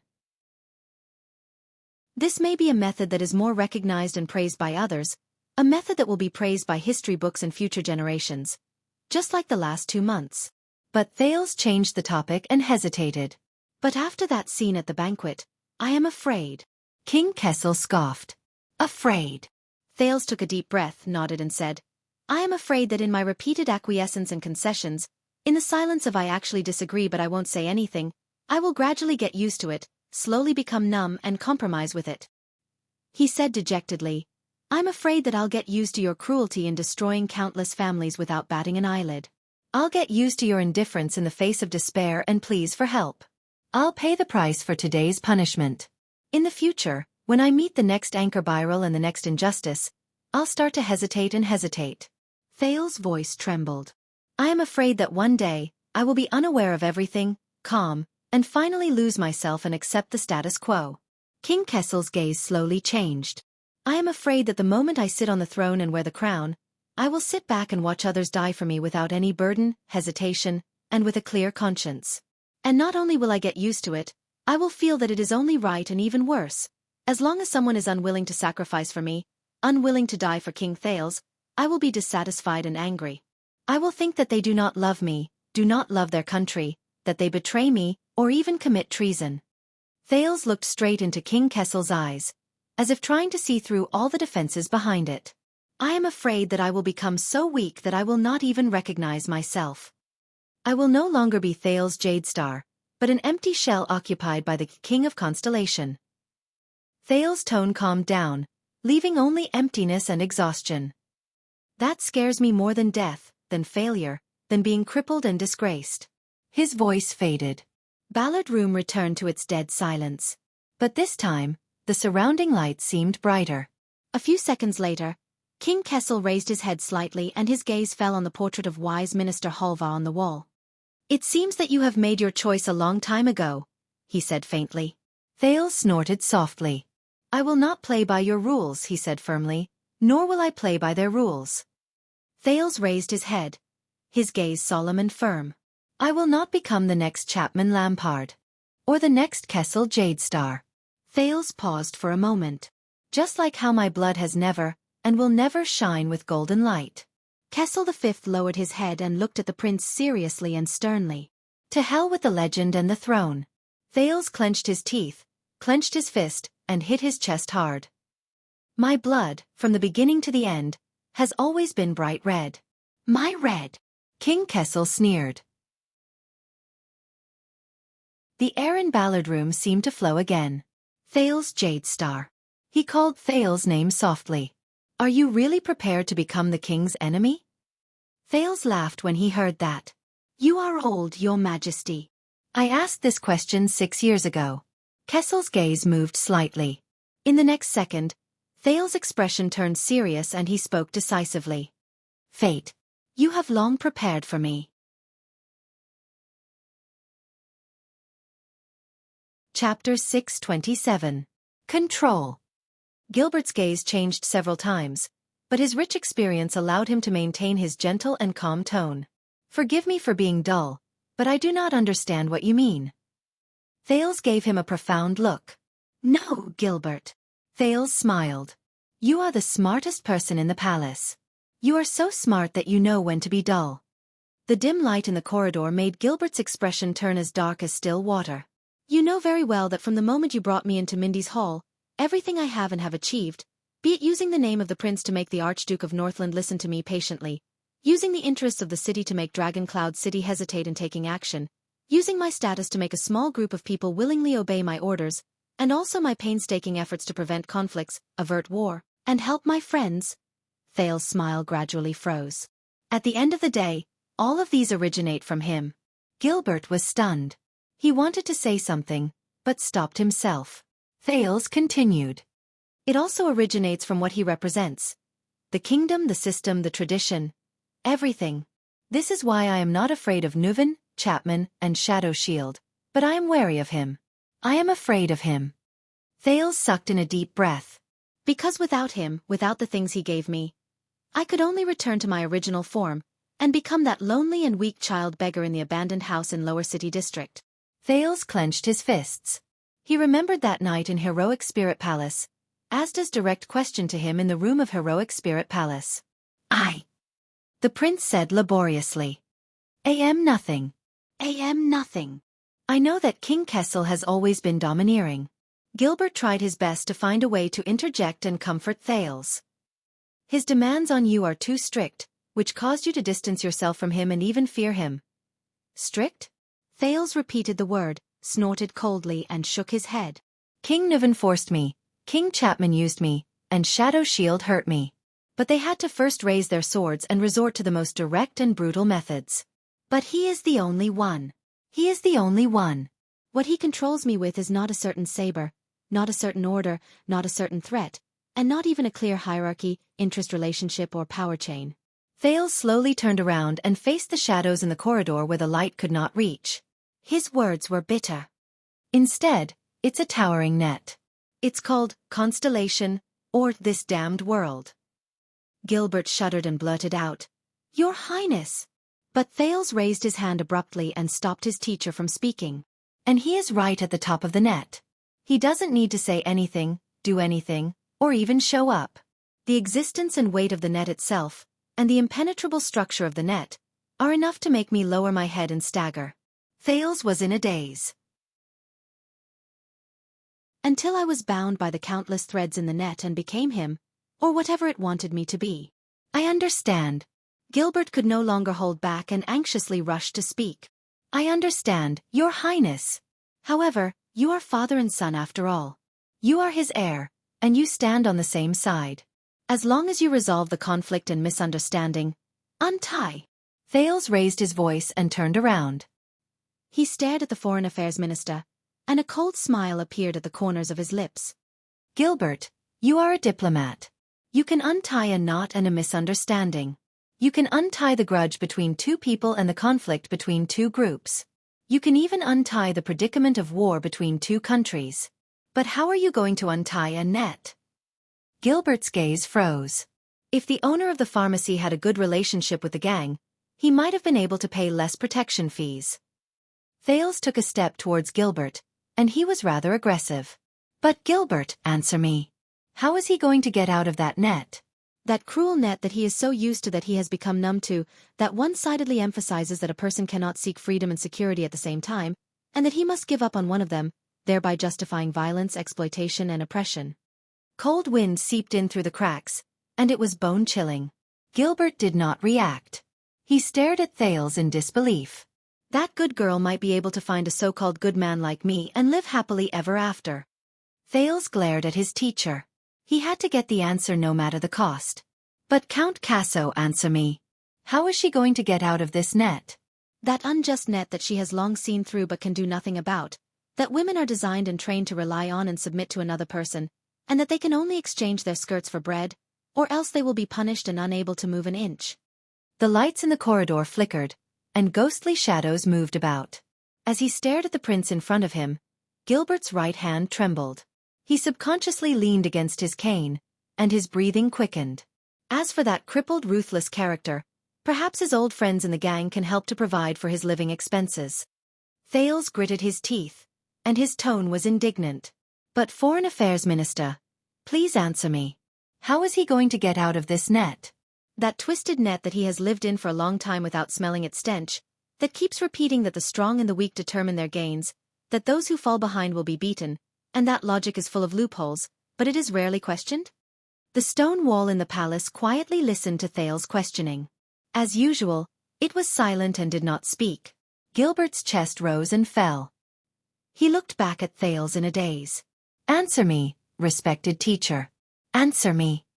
Thales raised his voice. Use all your knowledge and attainments in history, politics, grammar, and philosophy to answer me. How are you going to get out of this net? The echo spread out in the dark and empty corridor, like a tiny pebble thrown into a bottomless, pitch-black abyss. Your Highness. Gilbert was worried and anxious. I do not understand what you are talking about and us. But Thales interrupted him. Last night. The prince stared at the Foreign Affairs Minister. I, the Duke of Star Lake, Prince Thales, stood at the highest point of Mindy's hall, but I still felt helpless and helpless. I swayed, but I was not even allowed to take a step back, turn around, and give up. Because the net that belonged to me had already bound me tightly, and it was airtight. When he heard these words, Gilbert's expression became gloomy. In that net, I could only watch two living people fight to the death for a ridiculous reason in front of me. I could do nothing but watch my subordinates die because this was in line with my standpoint, in line with the interests of the kingdom, and in line with the best ending. The scene from the banquet flashed before Thales' eyes. And if I put up even the slightest resistance and tried to tear it apart, just like what I did last night, when I appealed to my humanity instead of my own interests and tested the boundaries of betrayal, I would immediately attract this net's merciless punishment and counterattack. It would either force me to lower my head and become an obedient prince again, or it would completely eliminate me and turn me into a legend in history. Legend and throne. Legend, or throne. Those were all his choices. Gilbert, can you feel it? Thales felt anguish in his heart. Can you feel this net that is untraceable but everywhere in our lives, and yet it is filled with so much despair that it makes it hard for us to breathe? It is so unstoppable and difficult to detect that even the strongest, smartest, and cleverest person I have ever met would unknowingly become its most loyal and obedient slave. Gilbert did not say a word and sank into bitter contemplation. This, Gilbert, is the thing that has always terrified me. Thales took a deep breath and took 2 steps back. He rubbed the side of his forehead forcefully. Just as Zayn said, when I returned to Constellation, what I received was not just the protection of the kingdom. It was also the shadow of the throne. Both of them sank into silence. After what felt like a century, Gilbert heaved a long sigh. The wrinkles at the corners of his eyes became obvious. I understand, Thales. He spoke carefully, as though he was comforting an injured little beast. I understand that the title of Prince of Constellation is not an easy one. It is the same for the Duke of Star Lake and the heir to the throne. You do not only have to bear the burden of your own life, you also have to bear the future of the entire kingdom, but you have already done very well. I also know that our kingdom is very complicated. It is not perfect but flawed. Sometimes it is even vile. We can only try our best to make up for and correct it as much as possible. And this requires your wisdom. But before that, you must have great power and a high position. Only then will you have the right and the conditions to discuss a solution. Thales pursed his lips tightly and shook his head. No. He does not understand. Just like the others. Gilbert's words were filled with hope as he continued to speak. But I swear on my reputation and responsibility that I will try my best. What happened today will not happen again. I will advise His Majesty, and he will give you more time, more freedom, more leeway, more. I have seen it, Gilbert. Thale's voice was deep as he interrupted Gilbert. I saw how you walked on thin ice carefully during the Imperial Conference. You tried to strike a balance between the king and the prime minister, between finance and military affairs, between gentleness and radicalism, and between humanity and interests. Gilbert was stunned. Thales smiled mockingly. Even as a member of the king's party, you do not agree with the king. At the very least, you do not approve of his methods and methods of doing things. He is radical, domineering, and unreasonable. He incites resentment everywhere. He is completely unlike Prince Midier from the past. Gilbert's expression was slightly tense. No, Your Highness, you are making a forceful assumption. Thales shook his head, but his gaze was firm. But there is nothing you can do. Because of you, Gilbert Casso, the creator of the Fortress Treaty, the cunning fox of the Western Peninsula who once went north alone and forced back an army of 100,000 tigers and wolves, because you are the same as me. You are also trapped in this net that reaches the sky. You are controlled by it, and you are powerless to fight back. The Foreign Affairs Minister was stunned. You have already used up all your wisdom and all your strength just to ensure that you have a seat in the Imperial Conference, just to protect yourself from falling off the scales that are biased against you, and just to ensure that you are not assimilated by it. Thales stared at him, extended his hands, and grasped Gilbert's shoulders tightly. You do not have a single ounce of strength left for yourself, for the ideals and ambitions you once had. Gilbert's eyebrows trembled slightly. Thales clenched his fists slowly and said through gritted teeth, That is why when you first discovered me 6 years ago and discovered that there might be another candidate for the King of Constellation, you were extremely excited, as if you had found a treasure. You worked hard and were willing to be my subordinate, and you did so many things for me. Because you were counting on me to one day replace him. At that moment, Gilbert raised his head swiftly. The shock in his eyes could not be any greater. Thales revealed a smile. Am I not? Silence, a suffocating silence, lasted for a whole 3 seconds. In the next moment, Gilbert reacted. In his shock, he instinctively retreated and broke free from Thales' grip. Thales stared at him. He raised his hands horizontally, but there was only emptiness in his palms. Gilbert stared at the student in front of him in shock, as if he did not know this teenager anymore. You should be happy, teacher. Because I will be. Thales put away the disappointment in his heart and lowered his head to look at his empty palms. The scar on them became even more obvious. From now on, Gilbert's expression changed abruptly. Your Highness? He seemed to have realized something. He quickly went forward and wrapped his arm around Thales' shoulder again. What are you talking about? What do you want to do? Thales smiled. Gilbert, do you know why I was able to walk out unscathed after committing such a treacherous act? Do you know what's the most interesting thing about this snare we're in? Thales faced Gilbert's shocked gaze and felt the heaviness on his shoulders. He looked behind him at the dark corridor that led to Ballard Room. That is, in this kingdom, the one who is bound even tighter, deeper, heavier, and more powerless to free himself is neither me nor you. The teenager's smile remained, and his gaze was cold. There is someone else. How can I trust you? In Ballard Room, King Kessel began to eat again. His voice rose faintly. It was not as sharp as before, but there was a hint of coldness in it. How do I know that what you said is true? Across the discussion table, Thales was expressionless as he quietly listened to Gilbert's words. How do I know that you really want to be used by me, and not secretly strengthen yourself, accumulate fame, and gather support? How do I know that I am not nurturing a tiger and making you a threat that has never been there before? How do I know that you will not benefit from the chaos, take advantage of the situation, and turn against me in the end? In the next second, King Kessel's words were cold and murderous. Replace me. At that moment, the narrow secret room seemed to have become even narrower. There was no more space for him to move about. Thales sneered. He found it extremely absurd. I have already said it, and you are still worried about this? The king picked up a piece of meat with his fork and narrowed his eyes. If you can deceive a duke like Fagin has, you can naturally deceive me. And how are you going to win my trust and ensure that you will fulfill your duty and become my sharpest long sword, my most loyal pawn, and my most trusted trump card? Thales was silent for a while. At that moment, He finally realized that he was sitting in the same room as King Kessel.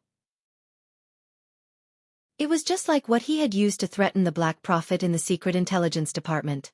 He faced the Iron Hand King alone. Face to face. King against king.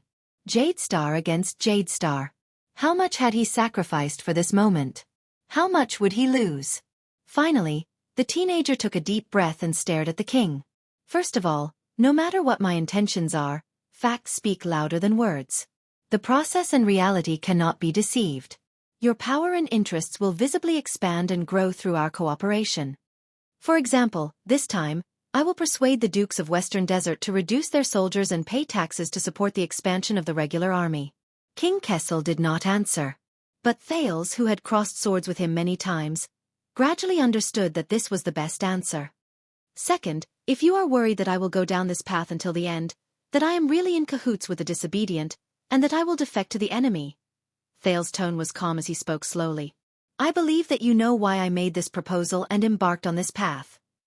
To fight with you on the battlefield, to fight with blood, to the extent that the kingdom is destroyed and countless sacrifices are contrary to my original intentions. This is the situation I do not want to see the most. King Kessel snorted, his emotions indecipherable. Third, as you said, there is a price for me to take this step. Thales' gaze did not waver. If I still want to return to Renaissance Palace, walk into the base camp of the king's partisans who regard me as their enemy, wear the crown and inherit the throne safely, peacefully, gracefully, and without bloodshed, and ensure that my head is on my shoulder, then I will have to count on your endorsement and acknowledgement at the last moment. Only by bowing down with the king can I not be pelted with eggs by the audience below the stage. This time, King Kessel frowned slightly and was silent for a long time. The Iron Hand King's gaze shifted. But if you do not openly betray us and slaughter the people, instead, imitate your dearest friend in the north, plot in secret, and strike a sudden blow? His friend in the north. Thales frowned when he thought of Lampard's old sword and King Nuvan's head that rolled on the ground. Someone as experienced as you is also afraid of assassins? Thales said sarcastically.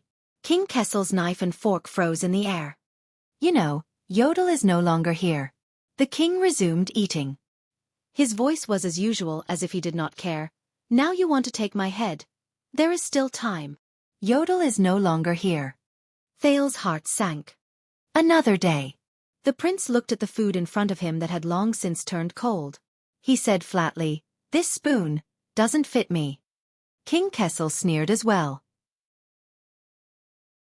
Even if you are really blinded by lard right now and sincerely want to do so, the king said slowly, but how can you guarantee that once the situation changes in the future and things change with the passage of time, you will still abide by your promise, remember the agreement, overcome all obstacles for me and punish the evil? Overcome all obstacles for me, punish the evil. Thales sneered in his heart. I don't know. The teenager did not show any weakness and retorted decisively. I can't guarantee things that haven't happened yet, and I don't want to say some pretty words about not changing my original intentions. King Kessel frowned, until Thales' tone changed. But it depends on you. The king's gaze shifted. What? Just like me, there is a price for taking this step. Thales leaned forward and said threateningly, if you don't want to be detested and betrayed by me one day, if you don't want to be forced to launch a civil war against my unfilial son one day, if you don't want me to do everything I can to mobilize the heroes of the kingdom to fight against you, then you'd better go on stage with me, cooperate with the performance, and take a curtain call together. King Kessel listened quietly. Don't be a stage bully, don't cut corners, don't tamper with the script, and don't even have ulterior motives to frame each other. As long as you don't get out of the car first, I will behave myself and overcome all obstacles for you. Just like how I don't go back on my word halfway, you will abide by the rules and give me the throne at the end. The king's eyebrows twitched. What you want to say is, the essence of politics is the binding of interests. Thales said coldly, I think we both admit that this cooperation is just taking what we need, and it is destined not to be smooth sailing, my dear Sincerity. In the next second, Thales' gaze turned cold and his tone was stern, but we understand each other's nature better. No matter who goes back on their word and betrays first, no matter who turns hostile first, the other party can make him pay an unimaginable price. Studying Thales' expression, the corners of the king's mouth slowly curled up. On this chariot, we are tied together. Thales said with certainty, we are each other's guarantors. This time, Ballard Room was quiet for a long time. Just when Thales thought the everlasting lamp was about to be extinguished, the king's deep voice finally rang. Not enough. Thales' eyebrows twitched. Across the long table, the Iron Hand King pushed away the plates and cutlery. You want to become the king's enemy? For the first time, Kessel Jadestar, who had always been cold and stern, raised his head and showed the teenager a bright, indifferent, and even somewhat mocking smile that the latter had never seen before. Words alone are no proof. End of this chapter. Chapter 628. But His Majesty is not your enemy. In the palace corridor, Gilbert turned pale with fright. He is your father. You can't be his enemy. You can't. Thales snorted with a smile. Can't I? Gilbert put away his shocked expression and tried his best to calm down. Listen, Your Highness, I have indeed been looking forward to you, trusting you and being loyal to you, but that is not my original intention. What else could it be? Thales said sarcastically. You want me to be a prince so that I can be a mascot in Mindy's Hall? Gilbert frowned and became more anxious. No, Your Highness. You should be the future that everyone looks forward to. Everyone. That's what you've been doing all this time. Everything should have happened naturally. And everything should have happened naturally. But Thales only stared quietly at Gilbert's hand on his shoulder. Could it be that all of this was not natural, a situation where the conditions were right? Teacher? You are the heir to the throne. Of course, I understand that you feel suffocated and are dissatisfied with the current situation, but you should at least wait until the day I am successfully crowned? Thales said flatly. Gilbert hesitated for a moment before he gritted his teeth and nodded. Of course, when that time comes, I will do my best to assist you, no matter how difficult it is, no matter how many sacrifices I have to make, I swear. Me, Sauter, Kirkirk, Kenny, Guy, and many other knowledgeable people in the kingdom, we will all help you, but before that, help me? Thales interrupted him coldly. Just like how you used to help me? Gilbert paused for a moment. Thales raised his right hand and slowly but unquestionably pushed Gilbert's palm away. 6 years ago, I asked you to search for my friends in Lower City District. I asked you to help me find them, save them and help me. Gilbert was stunned for a moment before he said dejectedly, Your Highness, I failed you in this matter. I cannot absolve myself from the blame. I just returned from the kingdom's secret intelligence department, Thales said flatly. Do you know, I realized that they are not as you said, refusing to help me because they hate me. In fact, the secret intelligence department is very interested in searching for my childhood playmates. Gilbert's expression changed slightly. Your Highness, the secret intelligence department has never been on good terms with you. But Thales interrupted him and continued on his own. They also told me that over the past few years, Gilbert, you used your connections and reputation to find the chief garrison officer. You mobilized the city hall and the police station, gathered the teams of police officers and tax officers, and launched a few large-scale sweeps in Lower City District and Western District just to help me find someone. The teenager looked into his teacher's eyes seriously. I am grateful, Gilbert.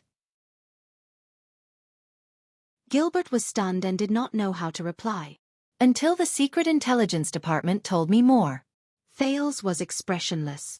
For the past few years, the town hall and the police department have been attacking in such a high-profile manner. They directly intervened in the dogfight between the Black Street Brotherhood and the Blood Bottle Gang. They chase away the tramps, disperse the beggars, and let the powerless people at the bottom suffer. They checked the vendors and closed the shops, leaving the pitiful, honest people with no way to survive.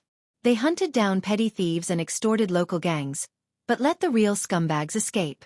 They caught a few typical criminals and used them as political achievements to appease the people, but they turned a blind eye to the more serious oppression and exploitation. They acted hastily and in a grand manner, but it just so happened that the forces of power hiding in the sewers were scattered. Thales stared at him carefully.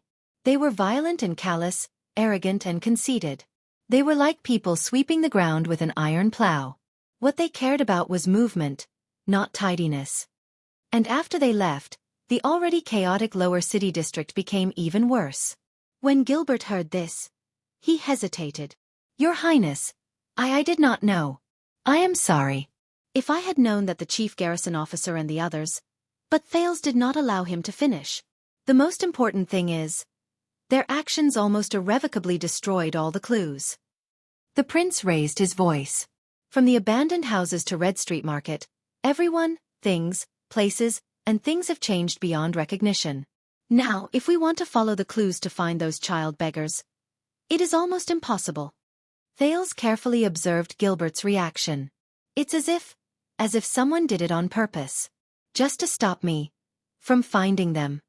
At that moment, the Foreign Affairs Minister's expression changed abruptly. Is that so? The teenager said softly in the dark palace corridor. Gilbert, when you asked for help from the police, was what the Secret Intelligence Department told me the truth? The Foreign Affairs Minister did not answer. Only Gilbert's steady breathing filled the air. The silence lasted for a long time. Thales shook his head and continued to speak. 6 years ago, when I asked you to find them, you told me that I could not, because it was for the sake of secrecy.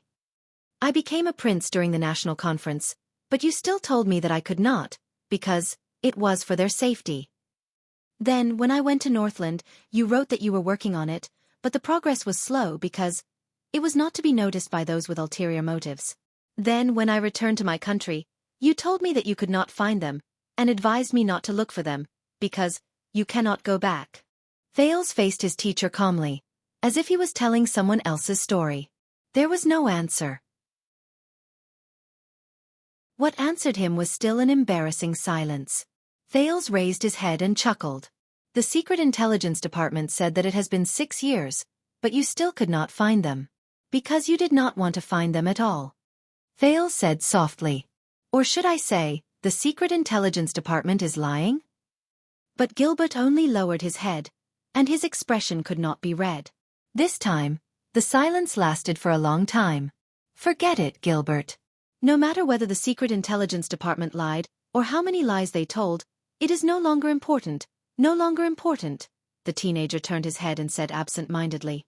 At this moment, Gilbert suddenly opened his mouth. The Secret Intelligence Department did not tell you anything, right? You only wanted to test my reaction, just like how you tested the Duke of Iris flowers. Thales sighed. The cunning fox of Constellation. Yes. Thales' gaze was desolate. The Secret Intelligence Department was wary of me, so they did not tell me anything. What I know is what I deduced from what I saw and heard when I revisited the old places in Lower City District and Western District. Gilbert closed his eyes. Thales and Gilbert did not speak in the corridor. Both of them just looked away in tacit agreement. After an unknown amount of time, Gilbert finally spoke. I am sorry. His tone was exhausted, and his words were the same. But you could not find them. Thales let out a long sigh with pain and relief. The two of them sank into silence again. I tried to convince myself before, Gilbert. Thales faced the darkness in the corridor. His tone was normal, even gentle and friendly, as if he was chatting with an old friend. Really, I tried. I tried hard to convince myself that even though Gilbert Casso was known as the cunning fox, he was, after all, in a high position. He did not know the ways of Lower City District. He did not know that he would not intentionally destroy the clues, and he would not intentionally stop me from searching for them. That was why I used the simplest and crudest method in the world. And he was my teacher, one of the people I trusted the most in the world. I should not and could not doubt him. I told myself that as long as you told me that you did not do that, I would believe you. Thales' eyes were lifeless. I've tried, really, I've tried. When Gilbert heard this, he raised his head and spoke with great difficulty. Your Highness, Why? Gilbert was silent for a while before he spoke in a haggard manner. During the bloody year, His Majesty was crowned in a hurry. He was surrounded by enemies, and his throne was unstable.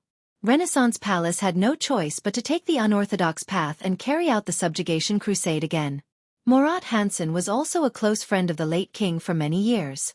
He had a lot of experience, so the kingdom's secret intelligence department was highly trusted.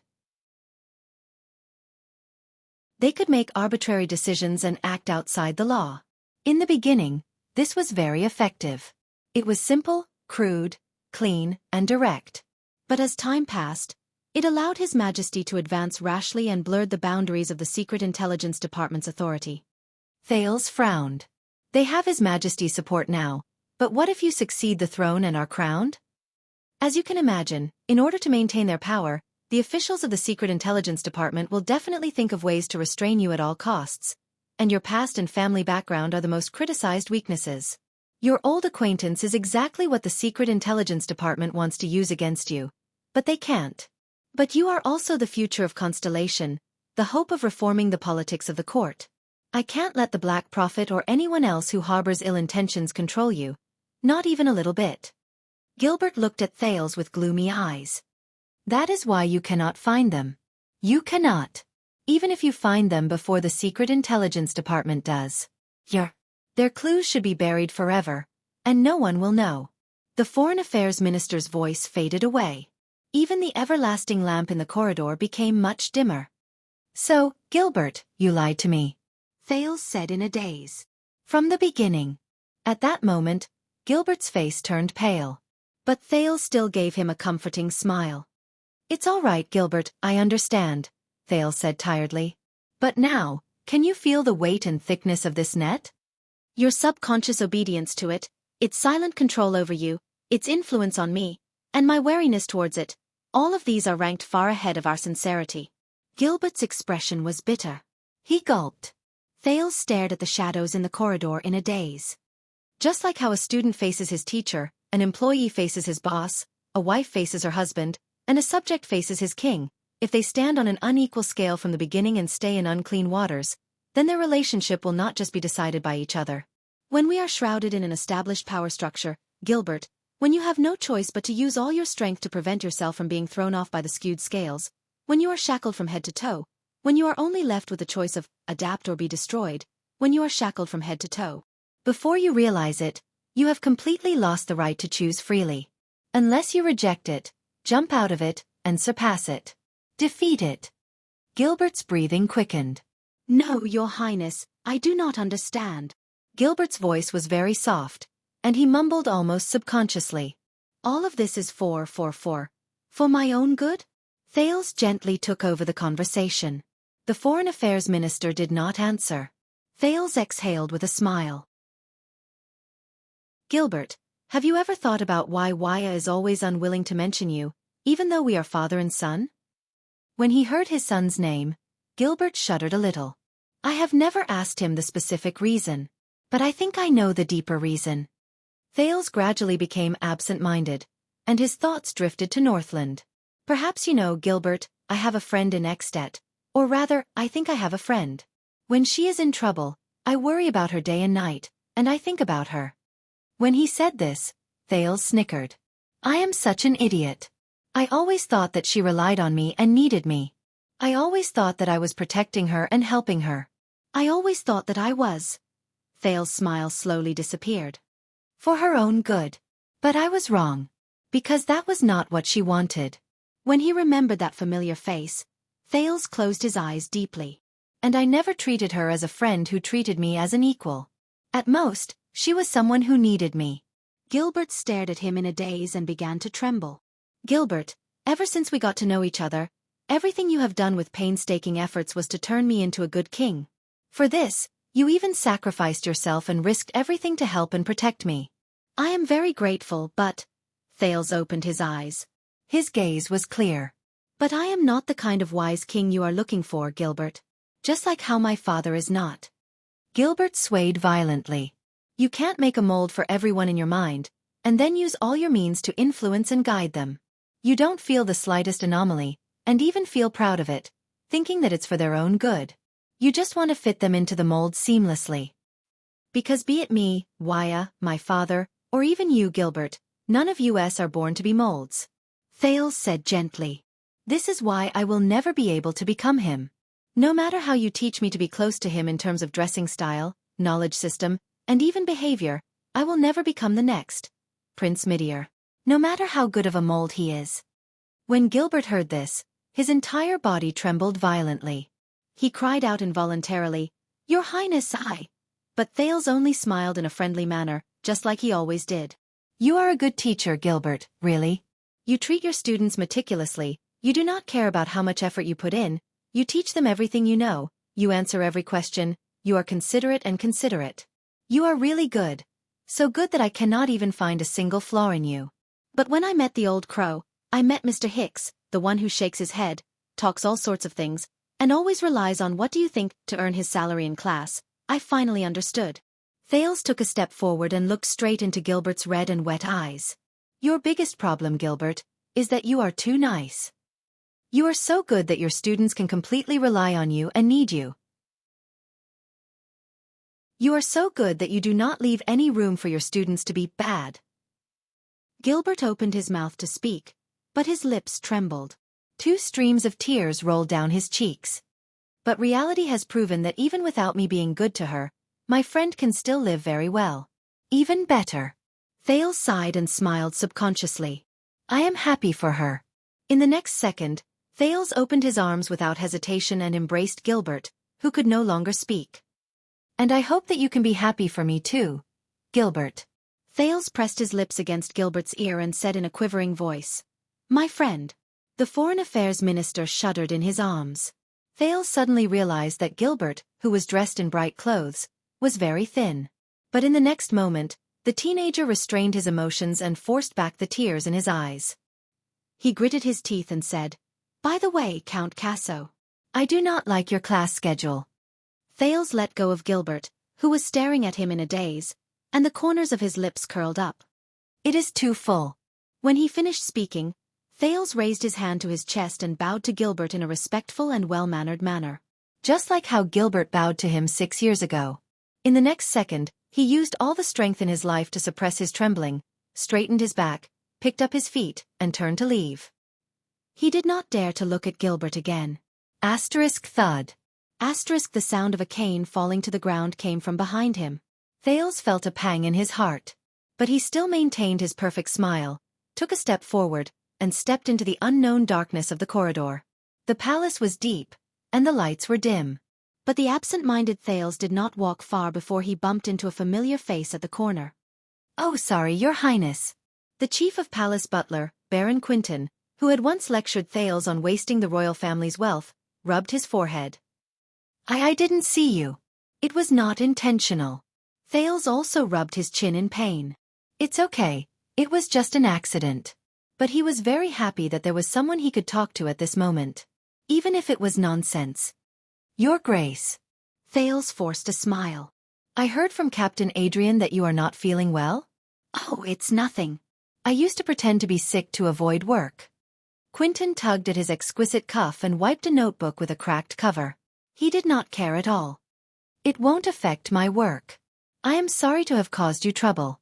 The prince apologized gloomily, whether it is the glass cup at the banquet or today, but Chief Quinton waved his hand and interrupted him. You know, the wine cups are actually not a problem. They are not expensive anyway. Sorry, I mean they are very expensive. But there are still many workshops and merchants who rush to pay for them, just so that the royal family and Renaissance Palace can use the wine cups they produce. Quinton sighed. And I have wanted to change those glass cups for a long time. They are fragile and easy to break. They always give the young ones an excuse to be slow. Now, I only hope that the metal and thick wooden cups will be more powerful. Thales smiled, nodded, and was ready to leave. But why?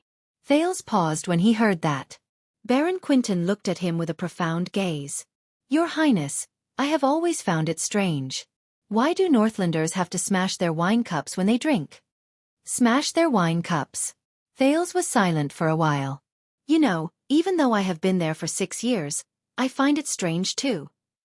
Baron Quinton said, intentionally or unintentionally. Exerting force, throwing, smashing, colliding, breaking, shattering. But what can this prove? Extravagant? Overbearing? Bold? Fierce? Lust for power? Masculine? Quinton stared at him. His tone suddenly softened. You know, just use the rare and precious cups that have been passed down through history, used by our grandparents and parents. Everyone will be filled with gratitude, and drink a cup of wine in peace. Everyone will be happy. Isn't that good? Thales was silent for a while again. I don't know. But if I don't smash it in Mindy's hole. Thales raised his head and smiled weakly. Renaissance Palace will not get new wine cups, right? Quinton stared at him and pondered for a while. A new batch of wine cups may not be better than the old ones. Perhaps. Thales felt complicated. But you don't know. What if I know? Baron Quinton answered quickly. What if I have already seen it? Thales looked at him. Perhaps it is hard for you to imagine, Your Highness.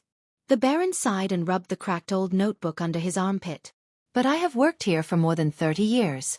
When I was a brat, I held a pen and paper and followed behind my father. I kept records and took care of every Jade Star's clothing, food, housing, and transportation. The chief of palace affairs was absent-minded. Every single one. Every single Jade Star. Thales did not speak. The Baron snapped out of his daze and looked at Thales. There was an indescribable emotion in his eyes. So, I have seen every single batch of wine cups. Every single batch. Thales was silent for a few seconds and nodded. You are very lucky. Quinton laughed self-deprecatingly and did not comment. In the next second, the prince smiled at the chief of palace affairs. But I remember that Hicks, Gilbert's teacher, once said something. Under the sun, everything is new. Hearing this, Baron Quinton was silent for a while before he sighed. You know, even if the Jade Star royal family is as rich as a country. He stared at Thales with worry in his eyes. You still have to pay for the batch of wine cups that were smashed. Pay. Thales pursed his lips. Yes. That is how it should be. Both of them were silent. Or should I record it down for you, Your Highness? Quinton broke the silence and patted the notebook. There was a hint of hope in his tone. You know, maybe when you grow up and are crowned, the creditors will give you, free of charge? Free of charge. Thales raised his head and continued to stare at the darkness under the light in the distance. Thank you, Your Grace, but there is no need. Thales spoke faintly and was slightly absent-minded. I still have to pay. Or sooner. Or sooner. End of this chapter.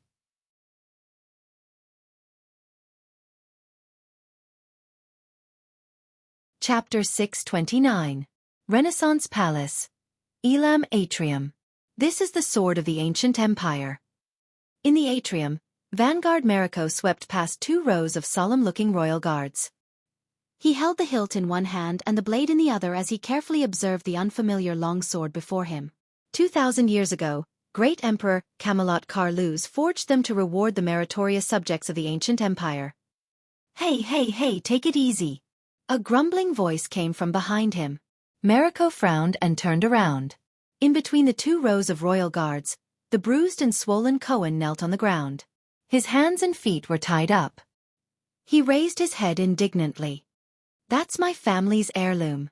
Beside him Doyle, who was also tied up, bumped into Cohen. Shut up. Doyle gritted his teeth. He glanced at Mariko worriedly and exasperatedly. We're already in this state. Can't you not provoke him? Cohen was not convinced and was about to retort, but he glanced at his surroundings from the corner of his eyes.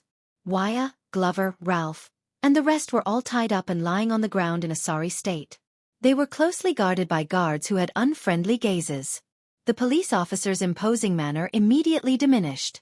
He whispered to Doyle indignantly, Damn it, Doyle, you're telling me you're just here to brace yourself? No, my original words were His Highness likes to joke. For example, he often threatens to send Officer Mallows to the prison of bones, but in the end, he still obediently goes back to be a target practice. You call this a joke? Weren't you the one who attacked first at the palace gate?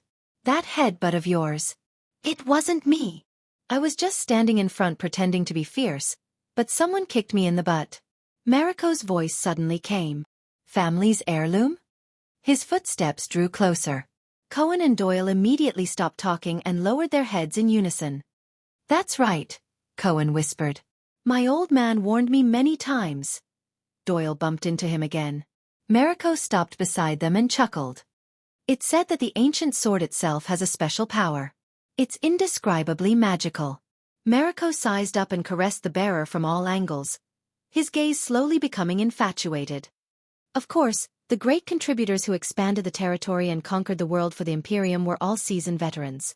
How could the great emperor reward them with ordinary weapons? Cohen and Doyle looked at each other. Mariko gently stroked the mysterious gem on the hilt of his sword. Legend has it that they can spontaneously absorb energy and matter from blood, soil, air, moisture, and even steel that they collide with to sharpen their blades and strengthen their bodies. Therefore, dust cannot penetrate them, water cannot rust them, blood cannot corrode them, and battle cannot break them. The weapon itself seems to have life and memories. Even if it is slightly bent and deformed, it will recover on its own as long as there is enough time. 100 years without losing its edge. 1,000 years without changing its shape. Cohen was taken aback. He looked at the familiar sword and burst out laughing. Not even in 1,000 years.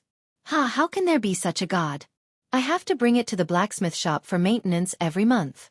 Master Zadie from the tower said, "This sword is quite durable." At this point, Cohen's expression changed and he looked at Mariko suspiciously. Really? Mariko's gaze drifted away. In the eyes of the great emperor, only an immortal divine weapon is worthy of immeasurable merit and eternal loyalty. Cohen frowned. Then the monthly maintenance. Oh no, did I get tricked by Karachi again? And those profiteering blacksmiths in Blade Fang's camp. Time flies, and the years change. They were scattered all over the world in the chaos of war, but they are still rare divine weapons. Mariko stroked the back of the bearer's sword thoughtfully. They have been passed down from generation to generation and have never decayed. They use the sword to show loyalty and sincerity. They tell the descendants of the Imperium of the past prosperity of the Imperium. Cohen and Doyle exchanged glances again. Mariko exhaled. A long time ago, my ancestors also had a sword like this. Until the tyranny of the Red King, our family declined and we had to sell our ancestral property to rebuild our family business. Cohen replied with an "oh," but his expression changed as he thought of something. That's definitely not this one. Look at what I said, Doyle whispered beside him in exasperation. Mariko loves to collect weapons the most. Vanguard Mariko snorted coldly and allowed the bearer to stop. It's too heavy, it doesn't suit me. Only then did Cohen show a relieved smile. I've heard of you, Cohen Caribbean, the long sword of twin towers from Walla Hill. Wisdom to the left, long sword to the right? Cohen could not help but frown when he heard the family language. Mariko's eyes flickered. Maybe you don't know, but 5 generations ago, before we changed our surname to Mariko to avoid disaster, our family tree crossed paths. Crossed paths. Cohen was stunned for a moment. Before he could reply, Doyle's eyes lit up and he popped his head out. That's good. By the way, Doyle and Caribbean also crossed paths, which means that the 3 of us are. But Mariko did not even look at him. He raised the heavy sword in his hand again. As a noble, it's not a big mistake to be unambitious. But I thought you only wanted to mess with street thieves, Mariko said coldly. Not stupid enough to break into the palace and rebel, Royal Knight Cohen Caribbean. Rebel? Cohen was shocked and smiled apologetically. It's a misunderstanding. It's a misunderstanding. I'm here for that. Have you ever been in a gang fight? It's when 2 people face each other and talk tough while 200 people stand on both sides and shout, but don't do anything. 20 people. But Mariko did not listen to him at all. His tone was cold. When you broke into the palace, there were 20 guards on duty. They were all heroes from the Vanguard Division and the Defense Division. Young lads with bright futures. In the face of the arrogance of the nobles, they were neither servile nor overbearing. They were loyal to their duty. Even when they were beaten and injured by you, they remained resolute and protected the palace. Cohen was stunned and said anxiously, "That was a misunderstanding. I wasn't the one who attacked first." Mariko snorted angrily and became even more displeased. For you, of course, it's just a small and harmless misunderstanding. But to them, Mariko tightened his grip on the hilt of his sword. This is the cause of the death of the late king. This was His Majesty's comment. As soon as he said this, the gazes of the royal guards around him became even fiercer. This will be recorded in the records of the guards of the Flag-Bearer Division. It will accompany them throughout their lives and be passed down in the history of the guards. The more Mariko spoke, the angrier he became. Not only will they be humiliated, but they will also have to bear the blame on behalf of others. The royal family will not be wrong, so they can only be the ones at fault for what happened today. They will be charged with the crime of overstepping their authority and dereliction of duty. They will also have to live in fear of offending the prince. Their punishment will not be determined, and their future is uncertain. It's all because of you. Mariko looked at Cohen, who had a stiff smile on his face, and gritted his teeth. Bossy, arrogant, and lawless. You've turned Renaissance Palace into a mess, and you've humiliated the royal guards. As soon as he finished speaking, Mariko turned his arm. The load-bearing sword spun in the air and neatly returned to its sheath. But when the head of the sheath turned back, it strangely hit Cohen's abdomen. Asterisk bang. Asterisk after being hit, Cohen fell to the ground in pain. He mumbled incoherently, "Grass nanny." "Sorry, it was an accident when I sheathed the sword," Mariko said coldly. Mariko said coldly as he pushed the load-bearing man away. "It's because it's too heavy."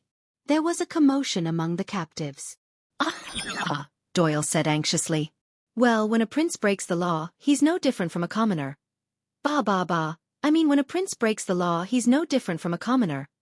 But these words made Mariko snort angrily. "Of course, you're just using your master's power to intimidate others. So not only do you not have to do anything, all you have to do is smile obsequiously, and a big shot like the foreign affairs minister will use his connections to greet you. Whether it's overt or covert, he will threaten me not to use lynching." Mariko looked at Cohen, who was curled up on the ground in pain. His breathing gradually quickened. "But in the entire kingdom, no one dares to offend your noble master. Because no matter how presumptuous and outrageous he is, no matter how many people he harms, no matter how much trouble he causes, His Majesty will still tolerate him and forgive him. He will still strut out arrogantly, point at my nose, and ask me to let you go, to let you continue to get away with it, as if nothing happened. And after that, we will have to unify our statements to protect his reputation." The more Mariko spoke, the more upset he became. In the end he sneered. "And the captain will even say, 'It's our duty to carry the burden for the royal family.'" The vanguard looked at Cohen, who was at his feet. His gaze was slightly cold. "I know this world is unfair. But it shouldn't be like this." Cohen coughed a few times and recovered with difficulty. "Well, I understand you." The police grimaced. "But if you F*kings screw with me again. Doyle, who had been frantically signaling him to shut up, closed his eyes in pain. Mariko sneered. This time he did not hide it. He raised the load-bearing sword and aimed it at Cohen. Cohen was not afraid. He gritted his teeth and looked at him. "You make it sound nice, but what you're best at?" A deep voice rang out at the right time. "Isn't it just touching yourself first, then being self-righteous and taking sides?" The voice sneered and deliberately dragged out his tone. "Vicente Mariko brother ***. As soon as these words came out, everyone was stunned at first, and then a strange expression appeared on their faces. "Big what?" Mariko's expression changed. He turned away from Cohen and looked at another captive. "Even if you haven't heard it in person, you should know more or less." Glover, who was covered in wounds and looked disheveled, raised his head from the other side and sneered. "I don't know about the other divisions, but the people in the Vanguard Division call you that in private. Because no matter what kind of conflict there is in the Vanguard Division, you always like to be the first to stand up and uphold justice. You're full of reason and pretentious. Why, do you think that as long as your D***ck is big enough, everyone will stick out their asses and let you poke them? Or do you think that poking everyone makes them feel good?" As soon as these words came out, the entire Ellen court fell silent. Many royal guards could not help but glance at Mariko. But Mariko did not speak. He just stared at Glover, his nostrils flared. Among the captives, Wyatt sighed and nudged Doyle with his butt. "I thought you were the most talkative one. Sorry, I forgot that your butt is injured." Doyle also looked at the zombie in surprise, as if he was seeing him for the first time. "But you don't know shit." Glover struggled to move his bound arms and said to Mariko, "Don't worry, I'm not going to kill you. Every time you lie to yourself, it's worse than the ***T that comes out of your mother's mouth when your father clamps her leg between his legs and F***ck her to the heavens." The zombie spat on the ground. "Brother ***." The surroundings fell silent again. "By the sunset goddess," Doyle whispered in disbelief. Where did he learn to talk so much trash? After a long time, Mariko took a deep breath, suppressed his emotions, and walked forward. "Caleb Glover, it's you again." Mariko looked at the big man kneeling on the ground with a contemptuous expression and narrowed his eyes. Why am I not surprised?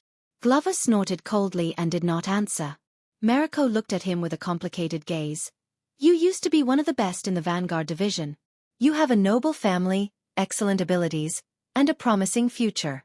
I once thought that you were different from those fops who joined the guards to gain experience. Doyle, who was listening by the side, was stunned. Why did Mariko look at me when he said this? Mariko came to Glover's side and his gaze was cold. Until you couldn't control your lower body and fell for prostitution. Prostitution? As soon as he said this, the captives, including many royal guards, all looked at Glover. Cohen nodded subconsciously at first, but when he realized something, he quickly joined the others and looked surprised. Only Doyle was shocked. You're really not gay? A hint of anger appeared on Glover's face. I didn't want to say much at first. After all, the matter has been suppressed. Mariko raised his eyebrows. But yes, I know that the reason you were removed and chased out of the Vanguard division was because when you were prostituting in Red Street Market. Cohen nodded with lingering fear. Glover could not help but say angrily, It's none of your F***king business. It was the first time many people in the Ellen court knew about this, and they could not help but frown. Mariko chuckled, and his expression gradually turned cold. How many times? The second Vanguard asked. First Class Vanguard Caleb Glover, how many times did you sneak off to Red Street Market on the day of payday after receiving your money, only to come back at dawn with an empty wallet and exhausted? How many times did you lie to my face when you called up the whole team in the Vanguard division, saying that you were not in good spirits because you did not sleep well? And what was the name of the brothel you often went to? What clubhouse? With every word Mariko said, Glover's expression became worse until the latter finally could not hold it in any longer. I like to prostitute. What's wrong? What's wrong? What's wrong? Mariko said coldly. Just because a colleague picked a prostitute you liked, you held a grudge and plotted revenge. In the end, you made a huge mistake and destroyed your own future. Cohen's mind raced, and he felt that this point sounded familiar. Glover remembered something, and his expression became ferocious. They deserved it. I know that Menides is a scumbag, Mariko said coldly.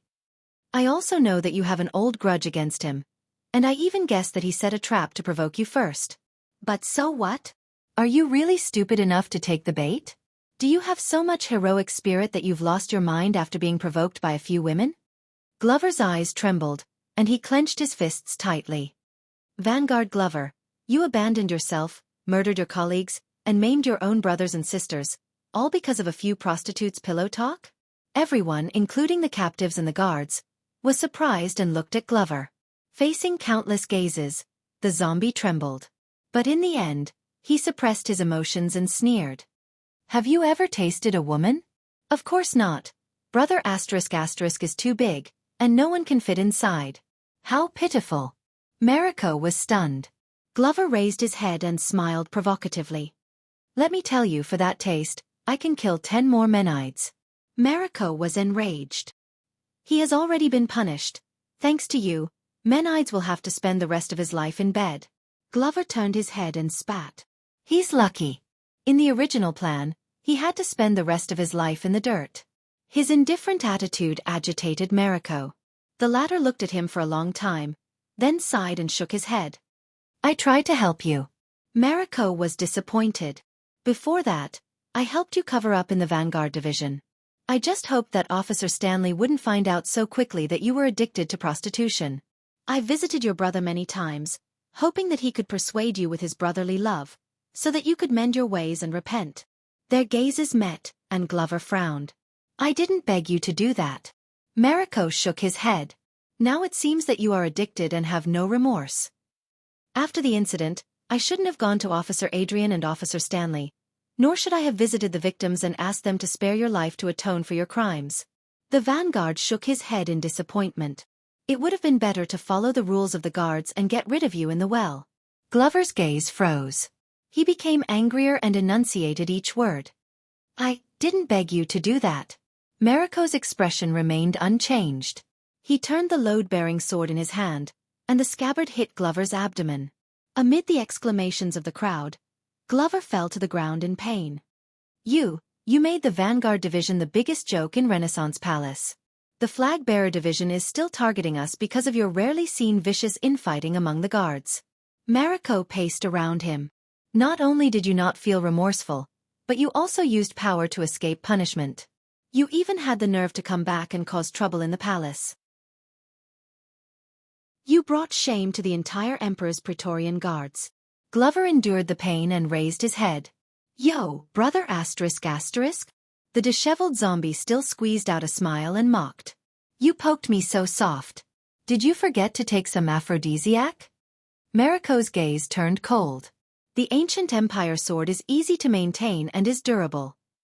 The second vanguard said coldly, but if the sword is irreversibly damaged, broken, and has to be returned to the furnace to be recast, the power contained in it will be changed. Even if the sword is as sharp as before, it will no longer be pure, and will no longer look the same. Glover stared at him fiercely, not showing any signs of weakness. Mariko's gaze swept across the captives in front of him. Just like the nobles of Constellation. Although it has been passed down since ancient times and has been passed down from generation to generation, after thousands of years. Mariko raised the load-bearing sword in his hand. It's no longer the Empire after all. Yes, Glover snorted angrily. Who knows which generation of your ancestors were born from a woman who went out to have an affair? Bang! Glover was knocked to the ground for the third time. Doyle, who was next to him, turned his head in pain and exhaled. I don't know what Mariko did to the zombie to make him so angry, but he'll get himself killed if he continues like this, Doyle said to the captives in a low voice. Think of a way. At this moment. But I've heard it before. Waya's voice came from behind him, causing Mariko to pause. Those people who only have the Empire in their heads. Waya looked up and chuckled. They've never seen the Empire before. Mariko put down his scabbard and turned to Waya. Doyle quietly gave the latter a thumbs up, wriggled over to the dying Glover, and lifted him up. As expected of the real Waya. The prince's attendant, Waya Casso, Mariko said coldly. Waya nodded and said calmly, according to what you said, this person is no longer under your command. Whether you want to beat or kill him, his life belongs to Prince Thales. Mariko stopped in front of him. Your Excellency, I respect your father, Count Casso. He is a noble and talented man who has made great contributions to the kingdom. Mariko was expressionless. You should follow in his footsteps and dutifully assist and advise His Highness. Instead of colluding with these sinners. Glover, who had caught his breath, could not help but speak again, but Doyle covered his mouth tightly. Waya frowned at first, and then smiled. There's no need for that. The attendant's gaze was sharp. Not every son is worthy of his father's glory. Waya pouted. Just like this sword, no matter how sharp it is, how legendary it is, how pure it is. The Empire still perished. Mariko frowned. Just like your family. In the end, you still sold your ancestor's sword. Waya shook his head. That's why you're where you are today. Isn't it? Brother asterisk asterisk asterisk? Mariko's gaze became worse. Glover was inexplicably angry. Only Doyle secretly gave Waya a thumbs up again. The real Waya. Loyal. At this moment. Did I miss something? The familiar teenage voice was heard. It was casual, but it caused a commotion among the royal guards in the atrium, and they all stepped back. I mean, other than brother asterisk asterisk asterisk? Hearing this voice, Mariko sighed heavily. Thales appeared under the light amid the bustle, looking exhausted. The captives were instantly energized as if they had seen their savior. Your Highness. Little fart, Your Highness. I thought I would never see you again, wow. We're saved. I knew it. Thales forced a smile, waved his hand here and there, nodded there, and responded to the excited shouts of his subordinates. In the bustle, Mariko turned around and shouted angrily. Shut up. The guards in Ellen Court scolded one after another, suppressing the enthusiasm of the captives. All right, the show is over. Vanguard Mariko. Thales waved his hand at Mariko and said sleepily, Untie them. It's too dark at night. I need company. The vanguard stared at him with a complicated expression and bowed first. Forgive me for not being able to comply, Your Highness, Mariko insisted. They are all suspects who trespassed into the palace or instigated nobles to trespass into the palace. They must be interrogated strictly. Thales yawned loudly and did not care. Listen, I just fought 300 rounds with the king. I'm tired, and I don't want to talk to you about this. Go ask Adrian. The prince pointed at the way they came. He'll give you the same answer. Then I'll wait here for the captain's orders. Mariko refused to show weakness. Go ahead, but they can't leave. Thales looked around and saw the group of royal guards who were indignant and in awe. Let's make a deal, Vanguard Mariko, the teenager sighed and said. If you let my people go. And I'll give you something in return? Mariko snorted coldly and refused. Bribing the palace is a taboo for the royal family, Your Highness. But Thales shook his finger and approached him. You know, when we came in, the royal guards guarding the palace gate. The prince smiled and lowered his voice. I suspect that they have ulterior motives and intend to harm the heir of the kingdom. Mariko's gaze changed. What? Thales stretched his neck and revealed the bandage on it. Look, during that conflict my neck was cut. Wow, there was so much blood. Tell me, isn't this plotting against the prince? For the safety of the future king, should we drag him out and give him an explanation? Kick him or them out of the guards? That's not the truth, it's slander. Mariko's expression turned ugly. The captive stared at him in a daze. Thales smiled. That's not up to you to decide. After all, my father also said that the death of the late king was all due to your negligence. Don't you think so? Mariko took a deep breath. You, let my people go. Thales did not wait for him to speak and pressed his palm on Mariko's shoulder. I'll take care of the flag-bearer division and make sure that those boys won't bear the crime of hurting the prince. There won't be any record of dereliction of duty in their resumes, and I won't retaliate against them. What do you think? Mariko's expression changed several times. Thales clicked his tongue. So, brother asterisk, you're going to fight me to the end? He looked at the captives who were waiting to be fed. Or, a minute later. Thales walked through the corridors of Renaissance Palace, surrounded by many people who had survived the disaster, in high spirits. Their procession was disorderly and messy, but they made a lot of noise, along with a big black horse that was unhappy because it had missed dinner, and all the guards and servants along the way avoided them. I'm sorry, Cohen. I didn't expect it to be so serious, Thales said tiredly. I just wanted to borrow your family's name, but I didn't expect you to be the first one to make a move. Forget it. Once the director finds out, he'll definitely suspend me again. I just hope he won't cut my salary. Cohen, whose face was bruised and swollen, hugged his family's heirloom sword miserably. Snot and tears ran down his face. No, I remember now. I was suspended to reflect. And I wasn't the first one to make a move. Someone kicked me in the back. Doyle coughed twice behind him and said in a low voice, Does the director know His Highness? Cohen was stunned for a moment before he reacted in an unprecedented manner. Ah, Your Highness. It's my honor to be the vanguard for you. With our friendship, I'm willing to go through fire and water for you. If Cohen wasn't the first one to make a move, then... Thales glanced behind him. Ralph looked elsewhere and snorted coldly. Tisk. TSK. TSK. Young Callan, I didn't expect this. I didn't expect this. Doyle patted Glover's shoulder in a gratified manner, completely ignoring the latter's discomfort. You're a kindred spirit too. When are we going to share our experiences in Red Street Market? Glover snorted angrily, shook him off and walked forward. Get lost. Doyle, who was rejected, was a little embarrassed. He chuckled at Jennard and Willow behind him. We have a good relationship.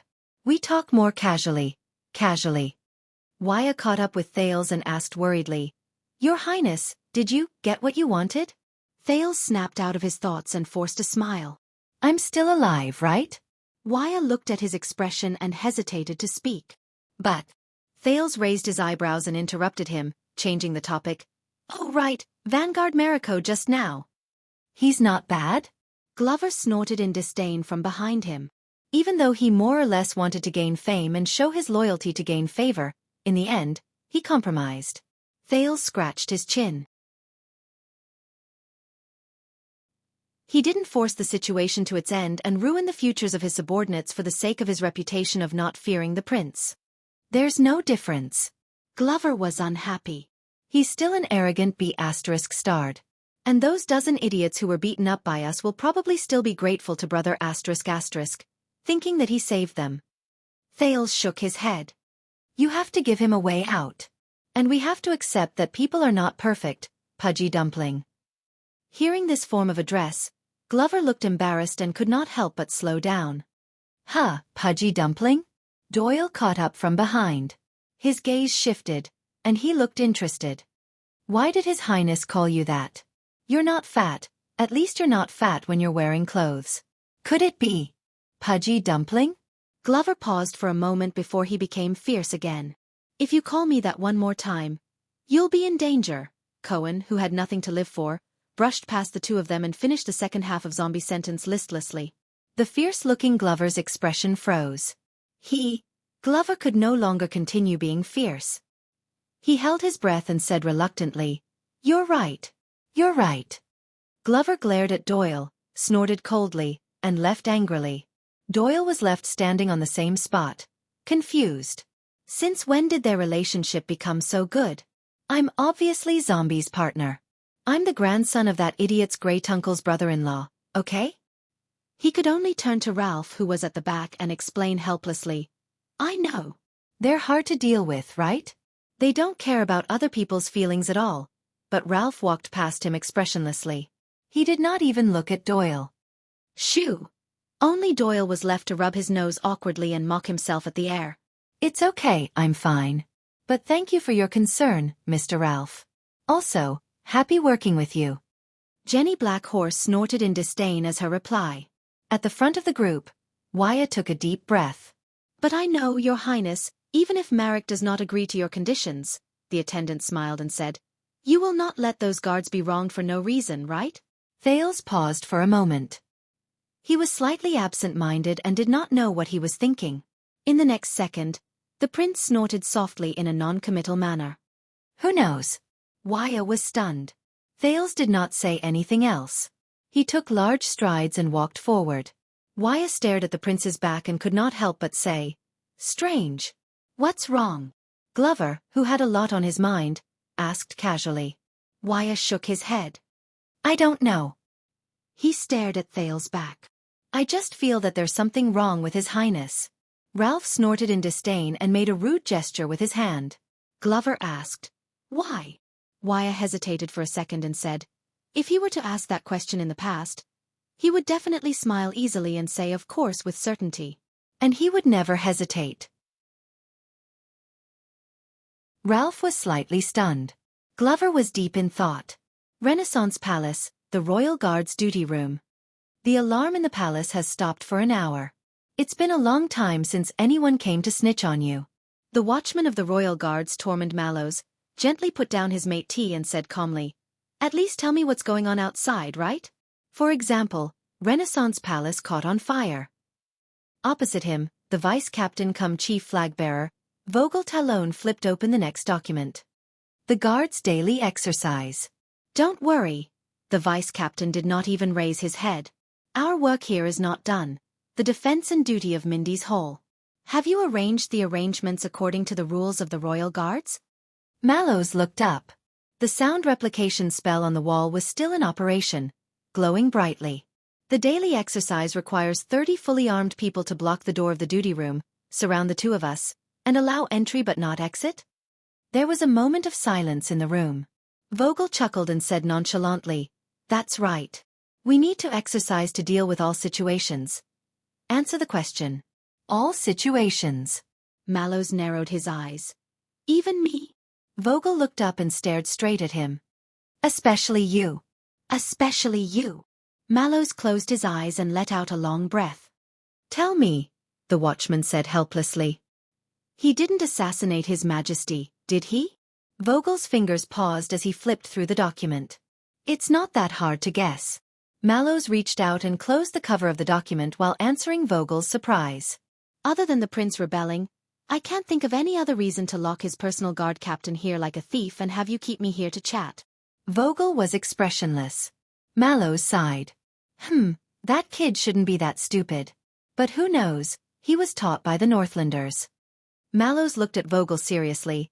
Listen, if the situation gets out of hand, you'll need me. The two men in the duty room were silent for a while. All right, I can let you go. Mallow's eyes lit up. As long as you answer me one thing truthfully. Vogel stared at the sound replication spell on the wall and made up his mind. That child is His Majesty's, by blood. Mallows suddenly looked up. By blood. What's wrong with His Highness?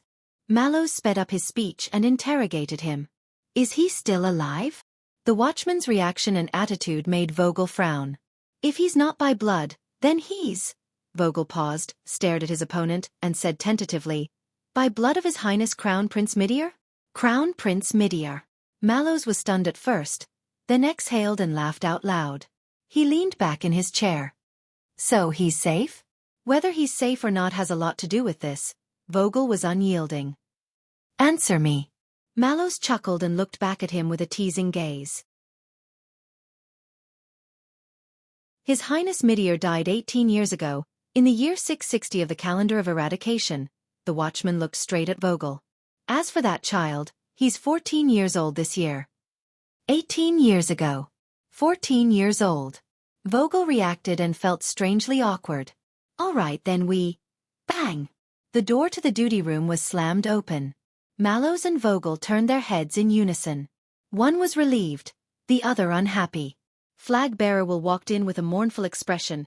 Sir, I said not to disturb, Vogel said unhappily. Flag-bearer Will's expression became even worse. He nodded mechanically and made way for the figure behind him. Right here. Prince Thales stepped into the room. The two men sitting opposite him were shocked and stood up at the same time. Just a lousy place like this, Thales said with a frown. Aren't you too chatty?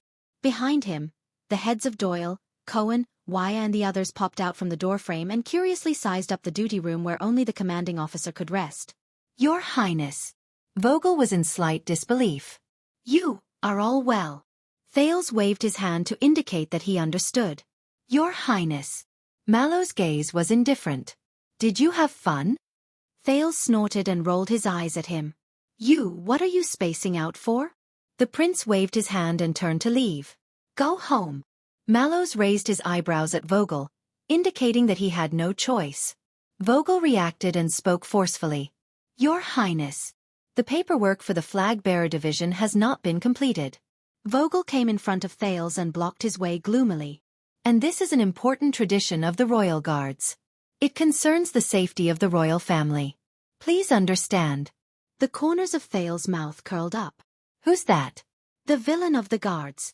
Look, even Mallows can't do anything about him. What will His Highness do? 1 silver coin. I bet he'll do it the hard way, like threatening his house. Then I'll bet on the soft way. Chattering sounds came from behind him. Thales' expression froze. He turned around abruptly. The heads on the doorframe disappeared in unison. It was quiet. The prince turned back to look at the flag-bearer. What if I don't understand? Vogel suppressed his anger, bowed, and smiled. Your Highness, allow me to introduce. This is the sound replication spell. Thales followed his gaze to the wall and noticed the strange spell that was glowing faintly. Magic. Magic again. An inexplicable irritation welled up in his heart. It's recording everything we're saying at this very moment, word for word. Vogel spoke appropriately, neither obsequiously nor haughtily, passing it down to future generations for their judgment. Thales frowned.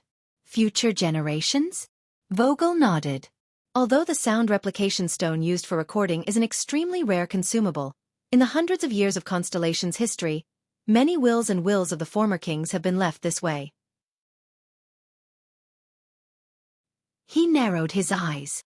Many historians wrote biographies of the former kings of Constellation, which were passed down for generations to come, in accordance with this source. Wrote biographies, which were passed down for generations to come. Thales froze when he heard that. He subconsciously straightened his collar.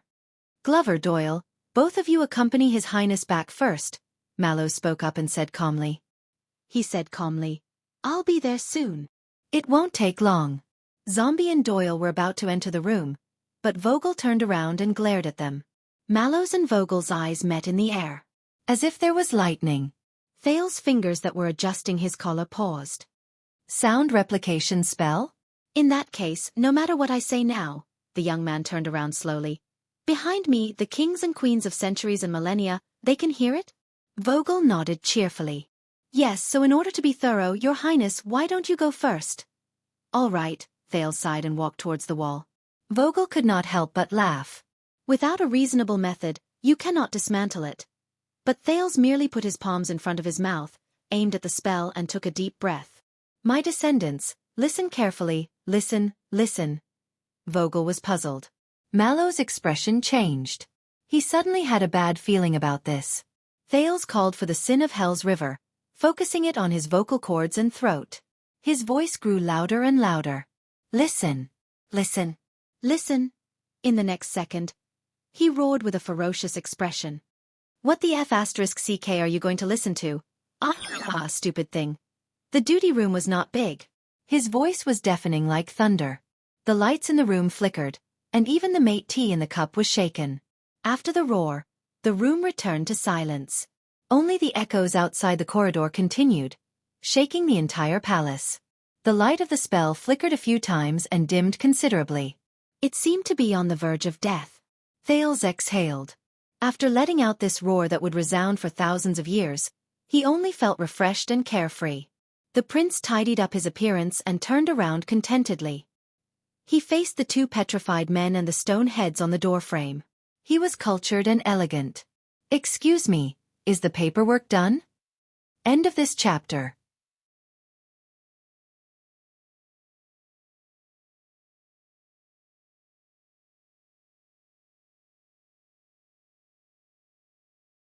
You know, today's Imperial Conference was supposed to question the Western Desert Dukes about the internal strife in Bladefang's camp and the Byrell family case.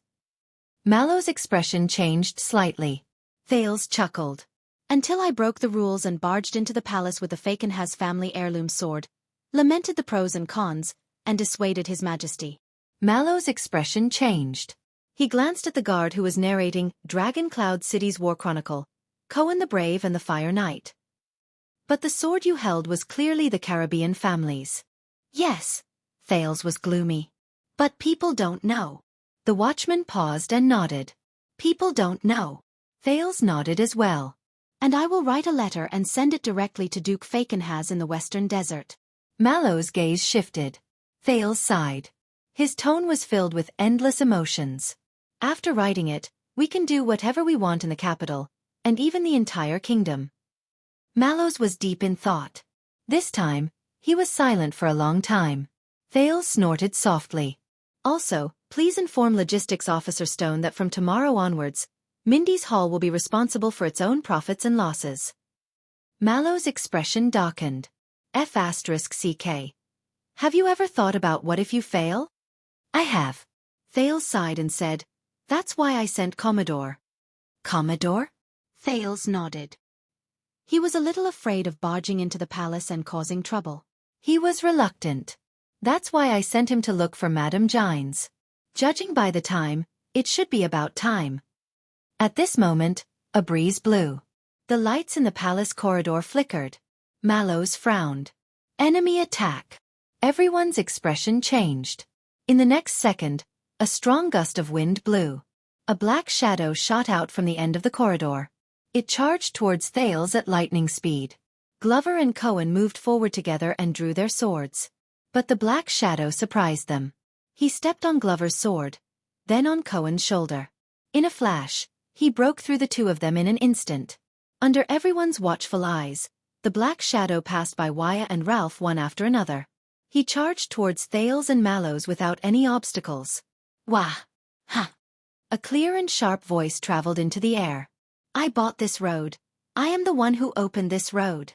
Thales' vision blurred. He saw the black shadow draw his weapon. His blade flashed continuously, forcing Wuxia and Ralph to retreat. At the same time, he made the everlasting lamp in the corridor tremble in pain. If you want to harm the prince, step on my body. The black shadow stopped and revealed a short and small figure that was tightly covered by a cloak.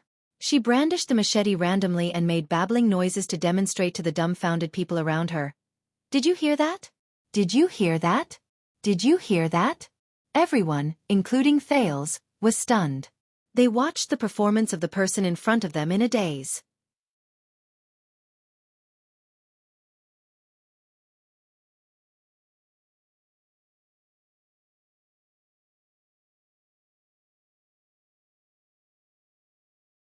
His expression was solemn and did not seem to be joking.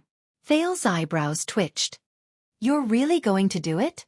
Is he a drama queen or something? But the Iron Hand King stared at the teenager and enunciated each word clearly. You will help me push the kingdom forward, remove obstacles, and break the shackles. His gaze sharpened. For this at all costs. Everything. At that moment, Thales could not bear the king's sharp gaze. So general? He could only turn his head away and joke to ease the atmosphere. There's no claws or anything? The Iron Hand King stared at him for a while before gently removing the bone ring.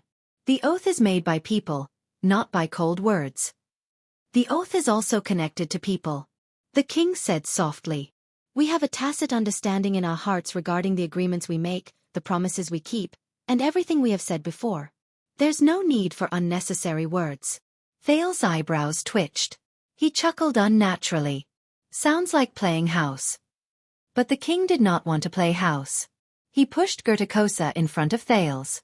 It's your turn. Seeing that the king was so serious, Thales had to pull himself together and pick up the simple but ferocious bone ring. All right. Thales did not think too much. He shook the ring on his hand. And you? Put it on, King Kessel interrupted him, his gaze growing colder. Thales could not help but frown. But he still carefully turned the bone ring and put it on the index finger of his right hand. Unlike its ferocious and rough appearance, it felt smooth and warm to the touch. Thales gulped and aimed it at the king. All right. Here and now, with the covenant as our witness, we swear an oath. I will help you push the kingdom. Thales looked at the king and said seriously. And you will respect my wishes, listen to my opinion, and treat me sincerely without reservation. There will be no deceit. There will be no deceit. At this moment, the prince and the king looked into each other's eyes and felt the seriousness in each other's eyes. After a long silence, King Kessel nodded. Then, in the name of Kessel Mindy's Eddie Jadestar, I promise. He stared at Thales. Thales felt uncomfortable under his stare. He just wanted to get out of here. Then, in the name of Thales there and Jorana Kessel Jadestar, Thales coughed. I agree. Is it done? Damn it. Although wearing the ring was not uncomfortable, the prince did not feel good. It was like he was bound by something. The king looked away, nodded and said softly, Then the agreement is set. Thales sneered and shook the bone ring on his hand. Then the contract takes effect? At this moment, thud. Thales only felt a muffled sound explode in his ears. His eardrums hurt, and he subconsciously covered his ears with his hands. Then the agreement is set. Is set. Is set. The heavy and layered voice came from all directions. It echoed endlessly and shook the entire palace. But it was useless to cover his ears. This heavy and strange voice was pouring into his brain in an indescribable way, and he could not even tell what language it was. Those who betray this alliance, those who betray, those who... If he really had to describe the feeling, it was like thousands of blades were tearing at a piece of steel. Even the table and floor tiles under him were shaking incessantly. Deserted by all. F***CK. Thales only felt the world spin. He could not help but close his eyes, but he felt everything around him vibrating at a high frequency. He could not help but shout, What the hell? The sin of hell's river surged madly, but it did not have the slightest effect. The heavy and sharp voice continued, becoming shorter and more forceful, and clearly distinguishable. Blazing body. The words rose and fell, shaking people's hearts. Thales only felt his chest go numb. Soul breaks hell's river. Finally, the last syllable disappeared, and everything stopped. Thales leaned on the table, put down his hands that were covering his ears, and opened his eyes with trembling hands. He was already drenched in cold sweat without realizing it. Ballard Room was still quiet. The lights shone, and everything was as usual. Opposite him, King Kessel sat on the chair, similarly rubbing his forehead with a pained expression. Relax, this matches the records. Thales struggled to get up and quickly took off the bone ring. It rolled a few times and stopped on the table. The beast head opened its mouth ferociously, as if to swallow everything. What the hell is this thing? Thales took a few deep breaths, still feeling a lingering fear. Magical power, right? The king exhaled and gradually returned to normal. This is the curse.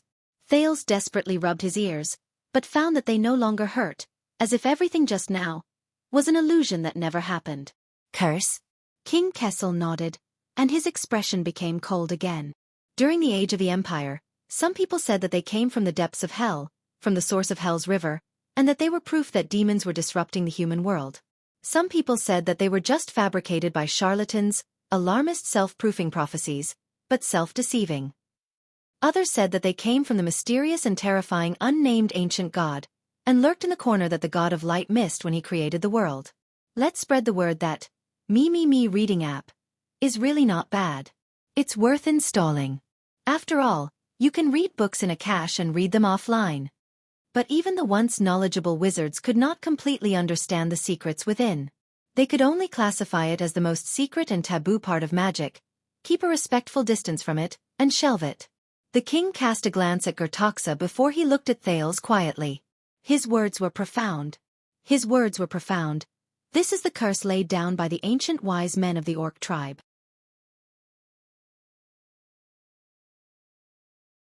Wild wind, vast sky, blue flames. As he listened to these unnatural phenomena, Thales, who had experienced it before, asked in surprise, "What? You mean?" King Kessel was silent for a while before nodding faintly. Exactly. That mythical dragon, the so-called Queen of the Sky, who was said by the people to be the spouse of the King of Dragon Knights, descended on the cliff of the sky that night. In the narrow and dark Ballard room, the Iron Hand King spoke in a low voice. It sent down merciless flames. The successful and respected human hero, the King of Dragon Knights, Raikaru Extet I, alive, burned to ashes. As soon as he finished speaking, the lights dimmed. What? Thales cried out in shock. He turned his gaze to the table and fixed it on the grayish-white and ferocious bone ring. What the hell? The statue that stood at the highest point of Dragon Cloud City. The hero that the Northlanders were most proud of. The founding monarch of Extet. The silver shadow under the mountains. The king of Dragon Knights. Raikaru Extet. His fate. He was, by his own, or by the wife that was rumored by the world, by the Queen of the Sky. To Thales' mind went blank. He could not understand the logic behind this truth. As I said, the one who made the oath is a person, not a cold language. Cheating and playing with words are just petty tricks. The king said slowly, fearfully and solemnly. Playing tricks, playing with words. Thales' gaze froze. Wait. Raikaru's promise, the orcs, the land without snow and ice, the great desert. So, what happened just now was the one who betrayed this alliance. The betrayal of those close to him. Recalling the demonic voice he heard just now, Thales was stunned. Gertoxa has his own judgment on what kind of agreement is made, what kind of promise is kept, what kind of betrayal is, and what kind of abandonment is. Opposite him, King Kessel also stared at the bone ring. His eyes flickered. It will, when necessary in its own way, respond. Under the mountains, the laughing silver shadow flashed before Thales' eyes for the last time. It was replaced by that demonic voice. Burning body. Soul breaks Hell's river.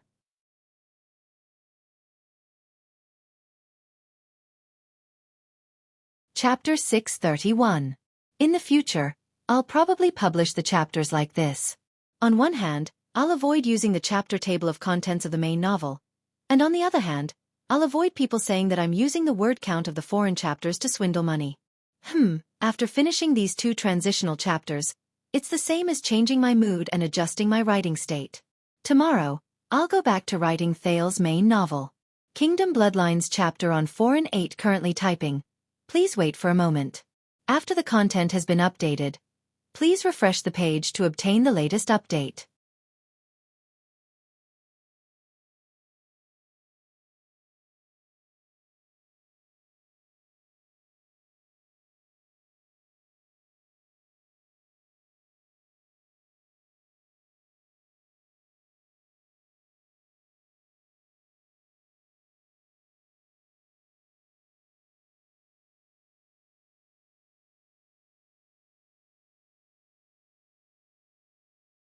Aside from the rumors spreading everywhere and the people panicking, which forced Tamalos to call for a reprimand, the integration of Dragon Cloud City's former subordinates, those fake northerners, Doyle's catchphrase, and Star Lake guards, those city people, Willow's complaint, was not as smooth as Thales had imagined.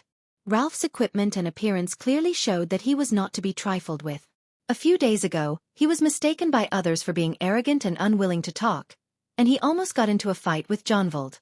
Genid was a veteran, and he seemed to have an old grudge against Commodore. Willow was a village soldier from the Northern Territory who had been in Dragon Cloud City for a few years. He did not bother about trifles, and he always made the guards cast sidelong glances at him. Hence, to speed up the familiarity between the two parties, Tamalos decided to start from sentry duty. He would disperse the people and regroup them, starting from Thales' personal guards. But this was a terrible idea. The combination of Doyle and Wuxia made Thales feel tired. On one hand, Doyle knew Wuxia's identity and deliberately spoke to him.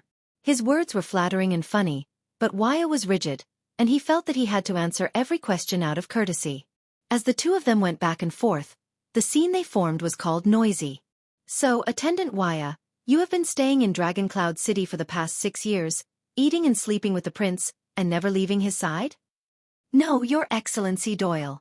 I leave my post occasionally. Sometimes, it's for His Highness's missions, and sometimes, it's a normal holiday." "Oh, then do you go home often?" "Not much, Your Excellency Doyle. I've said it before, I'm not close to my father." "Oh, sigh, is it because we young people don't like to be close to our parents?" "I believe not. I have friends who are on good terms with their parents." "Sigh, I had a stepmother since I was young.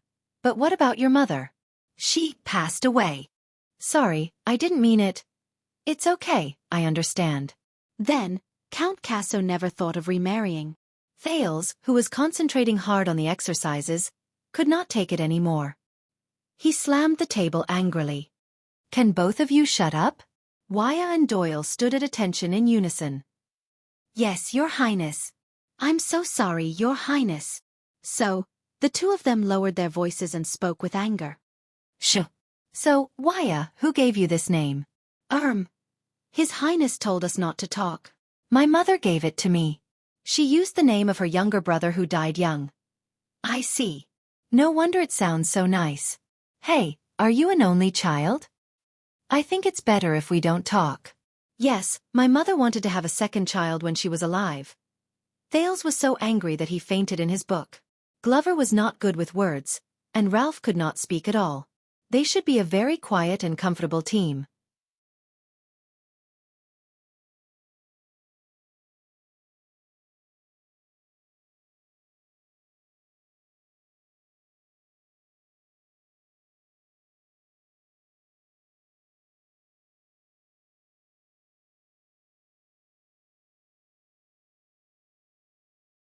Interestingly, the people were dismissive of the saying that the prince was bankrupt. Once it was mentioned, the crowd would roar with laughter. "Do you know how much the treasures in Mindy's Hall alone are worth? Even the prince's underwear is made of gold. Is there a need for you to worry?" The rumors were so chaotic that Prime Minister Cullen couldn't help but ask about it at the Imperial Conference one day. It was inconvenient for Thales to answer directly, so he cleverly diverted his fire and took the opportunity to probe the possibility of saving Mindy's Hall's finances. "Father, what do you think?" At that time, the wise King Kessel was reading Jade City's port tax report and listening to Chief Kirkirk's grievous complaints. "As the dignified chief of finance, I only receive a salary of 5 silver coins per month. Have I ever cared about money? But this group of profiteers and corrupt officials of the South Coast, who have benefited from your Majesty's wise grace to earn so much, are so selfish that they even want to haggle over this small tax?" His brows were tightly furrowed and his mind was preoccupied. Hearing that, he just waved his hand in disdain. "Get lost." He approved. After coming out of Renaissance Palace, faced with Mallow's suspicious gaze and Stone's expectant expression, "His Majesty can't let you starve to death, right?" Duke Thales smiled brightly. Duke Thales smiled brilliantly. He appeared to be confident, steady, and composed. "His Majesty has given high praise to Mindy's Hall's long-term and fruitful work. He is full of confidence and expectations, and sincerely encourages us to be unique, to keep pace with the times, to be independent, to create new sources of income, to pursue excellence, and to explore the future. Bang! Mallows slammed the table expressionlessly. The main point. The Duke's smile instantly collapsed. No money. So, after another 2 days, the direction of the rumors on the streets of the capital changed. In order to resist the marriage arranged by his father, there were also bets on who the female lead would be. It is worth mentioning that although the odds were so high that it was impossible, the prince's old friend, the heir of Walla Hill, Cohen Caribbean, did appear at the bottom of the odds list, behind a group of socialites and noblewomen. Duke Thales did not hesitate to disregard his manners to protest. This caused the king to fly into a rage. During the imperial conference, he slapped the heir hard in front of all the ministers and ordered him to get out of the capital immediately. No one has slapped me. On the training field, faced with the worried Wuxia and the plate full of skincare and beauty tonic, Thales was flustered and exasperated. I'm fine, my face is fine too. No, why should I let you see my fart? Other parts of my body are fine too. Oh sunset goddess, I really didn't rebel when I entered the palace this time. Why won't you believe me?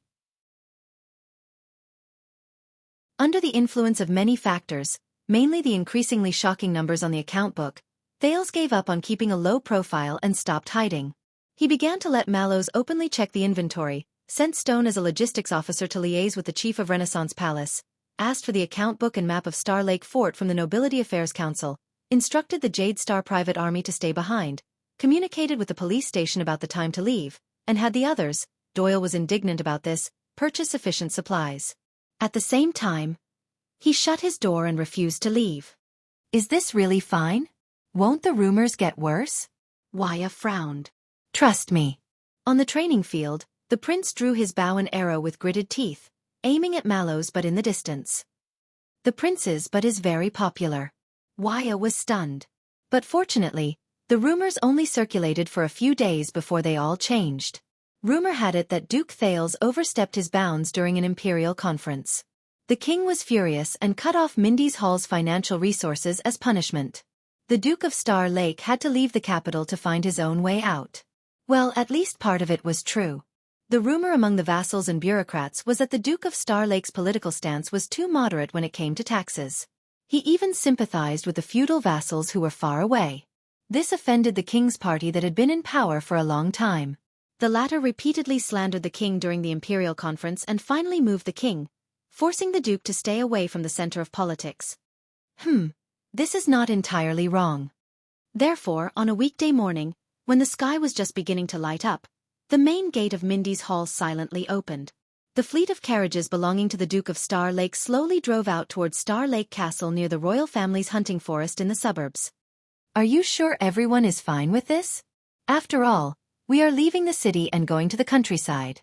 Thales yawned loudly and leaned against the window with a sleepy face. He watched Logistics Officer Praka complete the final handover with the private soldiers and servants who stayed behind. They are the royal guards, not strategists. Mallows rode beside the carriage. The driver was originally Glover, but Thales rejected it verbally. He frowned as he flipped through the account book handed to him by the logistics division. It's not their job to express opinions. Damn it, why did we overspend last month again? What's up with so many skincare products? On the other side of the carriage, Wuxia quietly turned his head and started a lively conversation with Ralph. In the silence of the morning, their carriage caught up with the earliest opening of the city gate.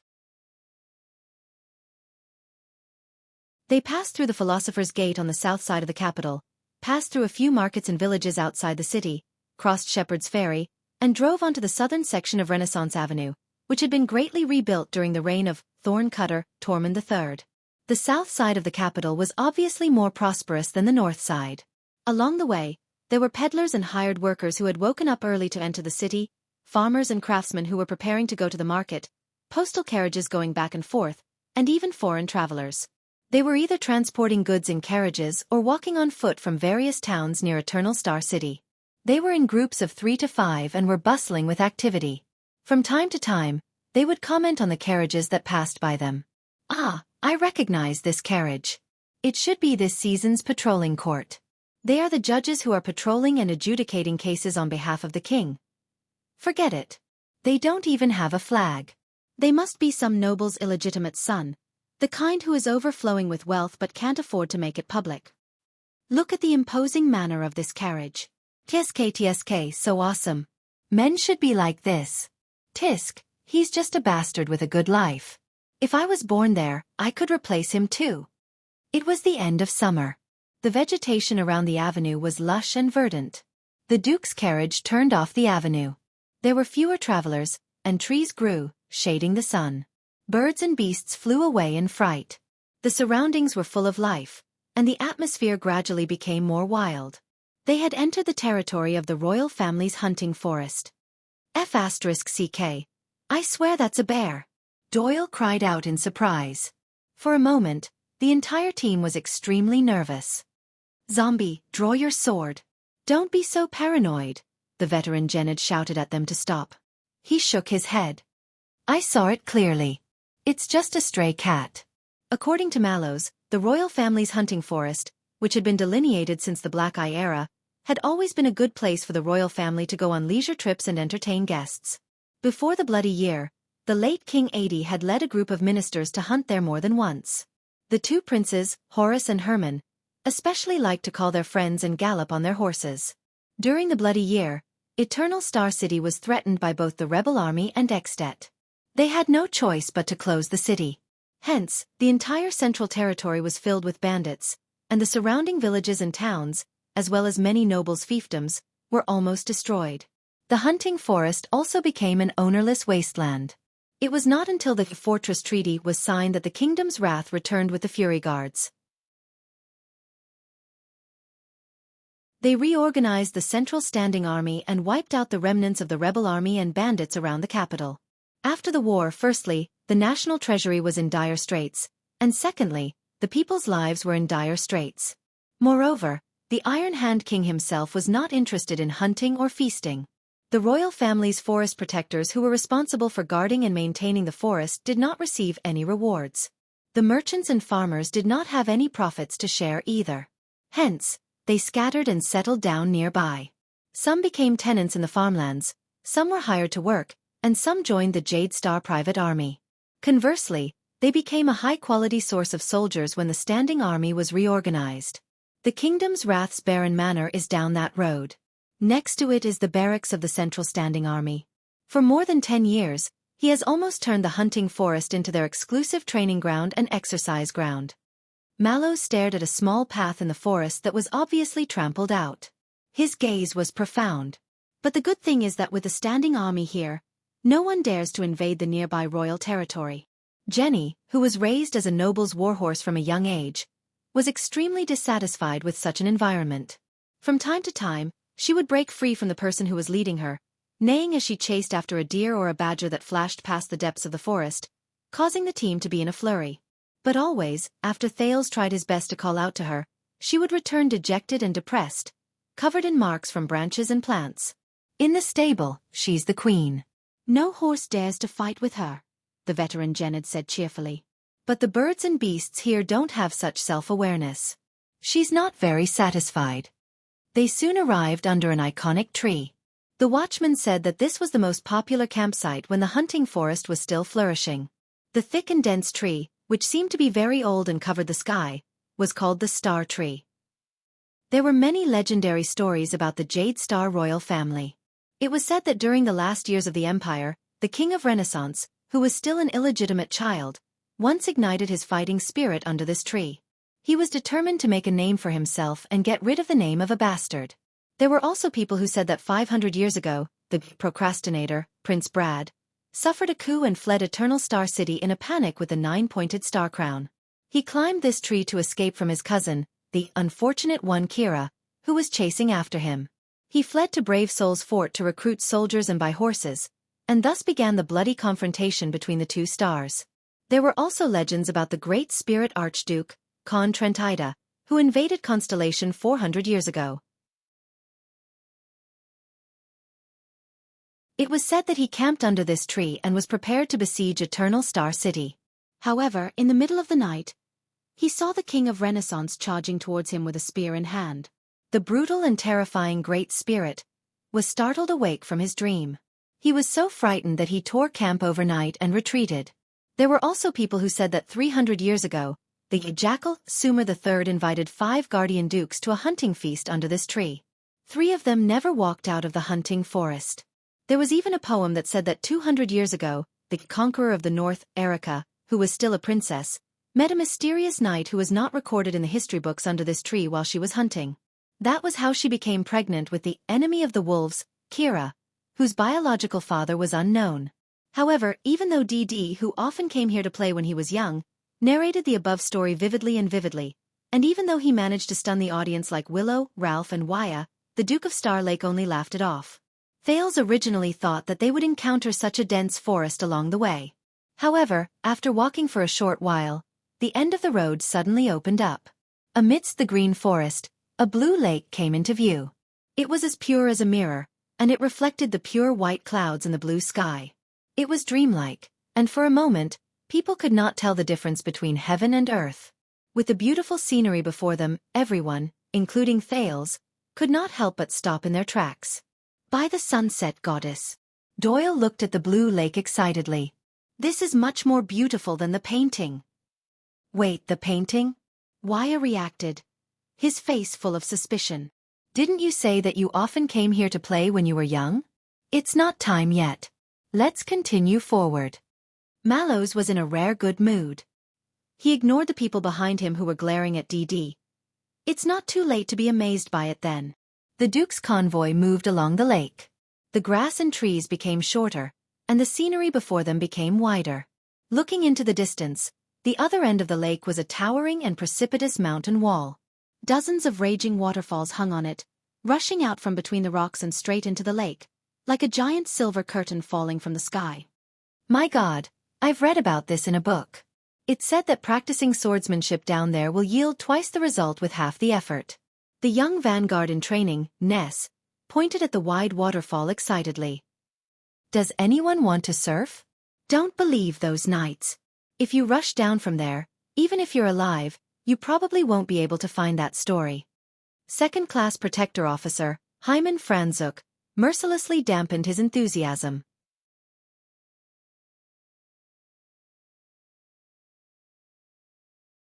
Tomorrow, when they were captured on the battlefield, they would suddenly come to their senses and abandon darkness for light.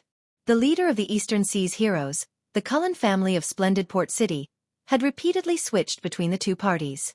They were a miraculous existence that could remain unscathed despite their defection.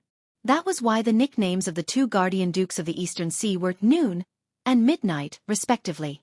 Fortunately, there had been enough bloodshed in the kingdom, so much so that countless Dark Knight priestesses had died of exhaustion. There were also enough men in Constellation, so few that no one wanted to put on their armor and go to war anymore. During the 8 years of confrontation between the twin stars, countless citizens and their families were destroyed. Many great families lost their heirs. The price they paid was high, and the lesson they learned was painful. It was rare even in the history of Constellation, which was filled with frequent civil wars. The Morning and Twilight priestesses, who were at daggers drawn, finally put down their weapons reluctantly under Sunset Priestess suggestion and coordination. They entered Eternal Star City and began a difficult negotiation in Dark Knight Temple, which was filled with corpses waiting to be buried. This was also how the Morning and Twilight regions were named in Eternal Star City. They were separated by Dark Knight Temple. Hence, as Black Eye John's great-great-grandson, Scholar Sumer, who was 60 years old, or rather, Pulsebreaker Sumer Jadestar II, was invited out of the Sunset Monastery where he lived in seclusion. He walked out of the high castle by the lake deep in the forest, and walked into Renaissance Palace while surrounded by 2 groups of vassals who were eyeing him covetously. He stepped onto the stage of history and ascended to a supreme position. Regardless of how much the Morning and Twilight priestess regretted this decision, or how it caused their respective alliances to fall apart, not long after Sumer II was crowned, he followed the newly promulgated Bloodline Decree. He renovated and expanded the lakeside monastery, which he had stayed in during his scholar days, into a castle, and granted it to his eldest son, Alan. He was also conferred the title of Duke to show that the succession had been decided long ago and that there was no room for dispute. From the nobility to the commoners, they must obey this law and not go against it. The confrontation between the twin stars, which was caused by the dispute over the succession of the elder and the younger, was thus brought to an end. Star Lake Castle and the significant Duke of Star Lake were thus born. This is our territory, the castle that we will be staying in the future? Waya looked shocked. This sentence made Thales avert his gaze from Star Lake Castle. He cast aside the heavy history and collected his thoughts. Well, at least, the prince was in a good mood. He had a house. The greenery was in place, the lake was beautiful, and there was even a natural swimming pool. But Thales glanced at the corner of the ledger in Mallow's saddlebag. I wonder how the mortgage is calculated. It's a good place. Glover, who was never good with words, nodded as he moved forward. Look at its shape and topography. It is surrounded by a lake on 3 sides, has a high vantage point, narrow passageways, wide field of vision, drawbridges, trenches, arrow towers, lookout posts, the height of the city walls, the angle at which they intersect, and the breadth of the defense. The zombie pointed at different spots in Star Lake Castle. With only a dozen people, it will be impenetrable. Even if they are besieged by enemies who outnumber them by several times, if they have enough supplies, they can defend for a few months or even a year. Much better than Mindy's Hall, which is almost undefended. Oh my God, you can't use this analogy. Mindy's Hall is a work of art, and here is. Doyle paused for a moment before he forced out his next sentence. Other works of art. On the other side of the team, Paul from the Black Lion family of Brave Souls Castle, who had just joined the team, suddenly sighed and attracted everyone's attention. My father told me that a long time ago, every vassal and every lord took pride in having their own family castle. Even if they had to spend 2 or 3 generations of their family's wealth, they had to build a castle with extraordinary significance. The young heir of the Bosdorf family looked at the castle in the distance with melancholy in his eyes. The sky pillar fortress of High Forest City, the floating sand, flowing sand, and sinking sand palaces of the wasteland ruins, the treading waves palace and the quelling tide pagoda of Splendid Harbor, the emptiness palace of Jadeite City, and the Bloodgate fortress of Blade City. Although their shapes and styles are different, all of them have a long history and are famous fortresses that are difficult to attack, not to mention the magnificent Renaissance Palace. As for Arun's Cold Castle, Bosdorf's Brave Souls Castle, and the Chroma family's Wing Fortress, even their territories are named after fortresses and castles. Paul's words were sincere and melancholic. They are our line of defense rooted in the ground, the knight's immortal mounts, and the sturdiest defense on this land. When he said this, Paul let out a long sigh. But now, there are no more castles like this. In fact, there are fewer and fewer of them. His words made many people fall into deep thought. But the person who answered him was out of their expectations. Of course, Doyle said carelessly. My castle was built hundreds of years ago, and it has holes everywhere. In summer, mosquitoes and lice will fly everywhere, and the stench will not go away. In winter, it is not much better.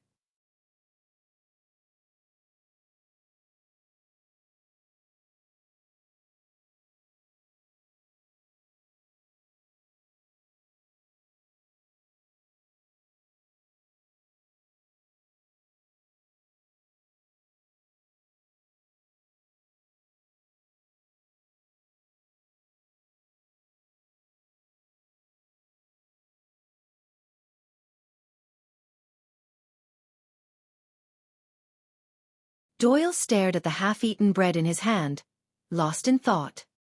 He flicked away a moth on it again. Because in Renaissance Palace, no one is willing to bind their hands and feet and get into trouble at a royal banquet just to save a sloppy bodyguard. He sighed. No one. The dining room fell silent again. Fubby threw away the dead moth on his notebook, silently observed the atmosphere around him, and wrote a few more words. Danny Doyle. His words may seem carefree and casual. But humor, pain, emotion, and gratitude often fit the atmosphere and hit the emotions of others. Then, thank you for introducing yourself, Protector Doyle. Ness snorted. I know that His Highness is still young and treats people with sincerity. Protector Commodore, who was sitting in the corner, sighed softly. But we have to remind him that sincerity cannot be exchanged for everything. Yes, His Highness has returned from the north and is used to the ways of the Northland barbarians. Procca shook his head. He has yet to suffer in Constellation. I hope he can get through this safely. Gianluca Commodore. Rio Procca. Passive in dealing with matters and playing it safe. Fubby frowned. His pen stopped at the turning word. He did not continue writing. He felt that something was wrong. You guys worry too much. In the end, the one who spoke was Wuxia. I think what we see is different from what His Highness sees, after all. And His Highness told me, the prince's attendant said firmly, that if we see the sun, we can't go back to the grotto. Ness snorted. Thank you, Sir Attendant. Something I don't understand again. But Wuxia shook his head. All of you only really got to know him at that banquet, Wuxia said absent-mindedly. But I have been following His Highness since 6-7 years ago. No one was earlier than me. A deep, throaty voice came from behind him. Humph. Sorry. Wuxia rolled his eyes and waved at the masked man behind him. Ralph was earlier. A little earlier than me. Ralph then turned his head. I followed him and saw him charge into the Northlanders' battle formation, saw him walk back to Heroic Spirit Palace's trap, saw him destroy the Kinslayer King's plot, and even saw him work hand-in-hand with Chapman Lampard and dance with the wolves. Everyone in the room listened to Wuxia's words and subconsciously quieted down. Yes, Duke Thales usually looks tolerant and easygoing, even a little weak and easy to bully. The attendant's gaze flickered. But only during critical moments, such as royal banquets, will you understand what kind of person he is. Doyle shrugged. No one spoke. Only Fubby's book kept turning pages. Wuxia Casso, the person who lived the longest, was the closest, and understood Duke Thales the best. In short, I don't really want to go back, but the castle gate has not been repaired. If anyone wants to leave, please go ahead. Glover said coldly. It will be the same after it is repaired. His words made everyone freeze in unison.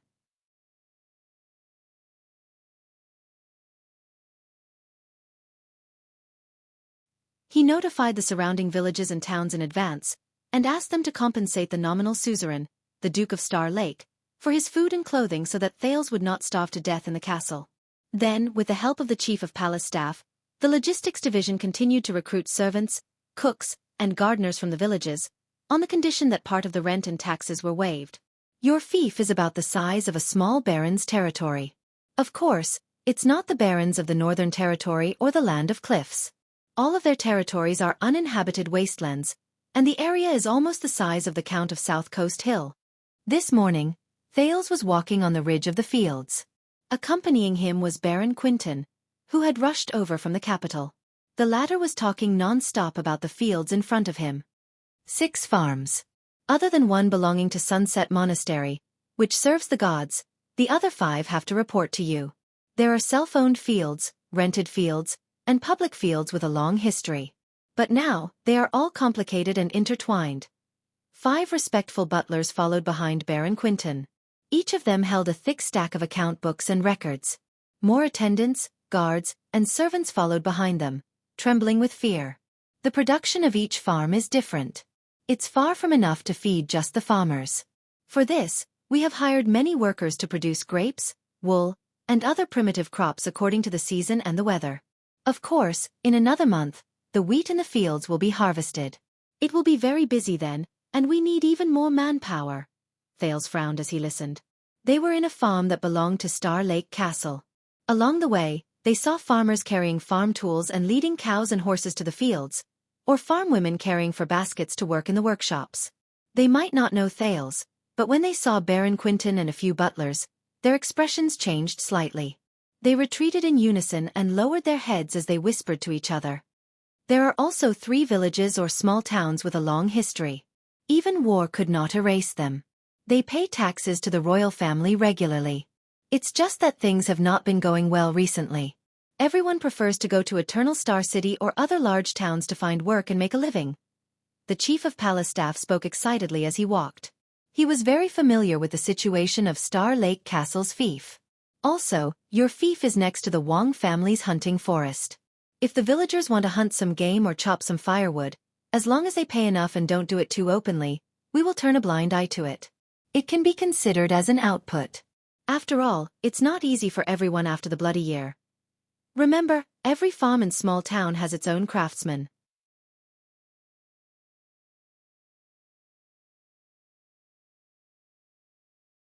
I will separate out the rent and taxes that belong to you, and have the butlers of each estate and the mayors of the towns and villages send them to Star Lake Castle regularly, including the monthly rations, firewood, and fabrics.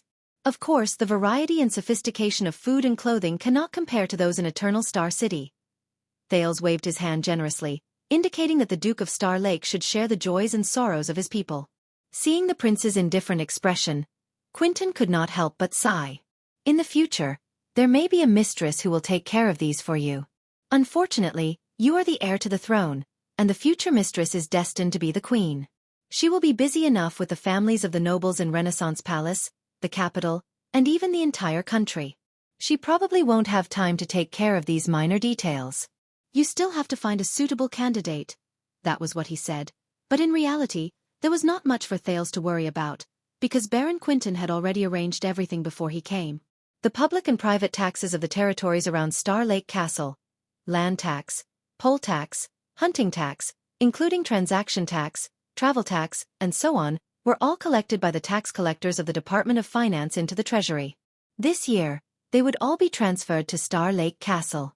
It was just that the fief was limited, and getting rich overnight was out of the question. I don't have such extravagant hopes, I just want to get enough to eat and wear. Thales closed the thinnest record in the account book with a headache. Just don't cause any major trouble. In the face of such an unambitious heir of the royal family, Chief Quentin could not help but sigh. I think, as long as you don't order the restoration of the right to the first night, it should be fine. Thank you, Chief Quentin. Thales looked at the Chief Quentin who had served his grandfather.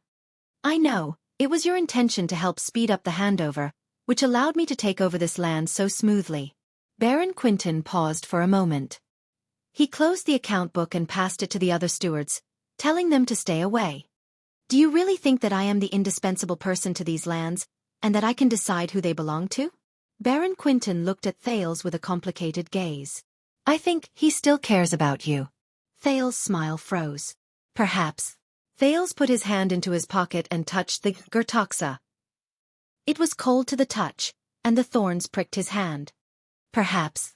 He laughed softly and pulled his hand out decisively.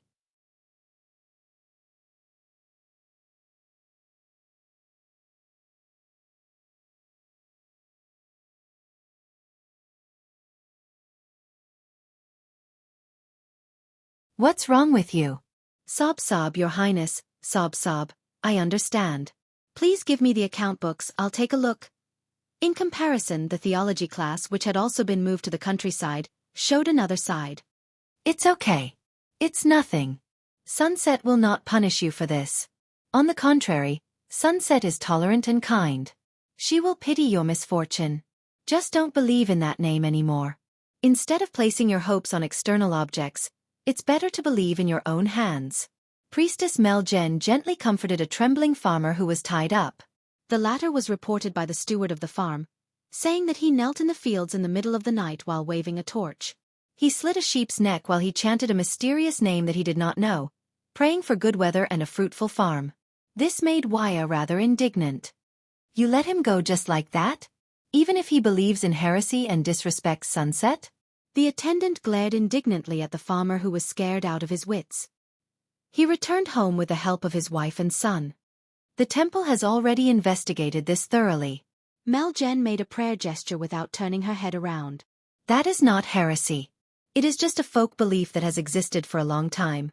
It is especially popular in the Land of Cliffs, and that poor farmer moved here from the Land of Cliffs when he was young. Wuxia glanced at Thales. So, Priestess Mel Jen finished her prayer and turned around. Her tone was both instructive and reproachful. Our history is not fractured, dear Squire Casso. Even Sunset Goddess has to shine after the light of the God of Light and the Holy Sun. Perhaps Dawn will have to take a portion of her glory. Mel Jen looked at the farmers and craftsmen who were busy coming and going in the farm. Look at them. Their ancestors have been bound to this land for generations. Farming, herding, and weaving have been like this since the era of the God of Light. So in the fields and villages, the ancient gods and old believers, and even superstition and heretical worship are naturally passed down from generation to generation, and it is difficult for them to leave. But this is not their fault. They are not disrespecting us. It is just a habit, ignorance, but it is not a crime. Mel Jen flashed a smile. This is why we must be compassionate, tolerant, preach endlessly, and persist in educating people. Behind her, Nun Nia's face was filled with agreement and admiration. All right, I am not making things difficult for that farmer, but... Waya looked at Thales. A few days ago, His Highness was reprimanded by you because he doubted one of the scriptures. He was punished to copy and memorize his words. You were merciless. But when they practiced magic in the fields, you comforted them with gentle words and forgave them. This doesn't seem fair. Mel Jen raised her head and looked at the setting sun in the west. Fair. What is fairness, Attendant Casso?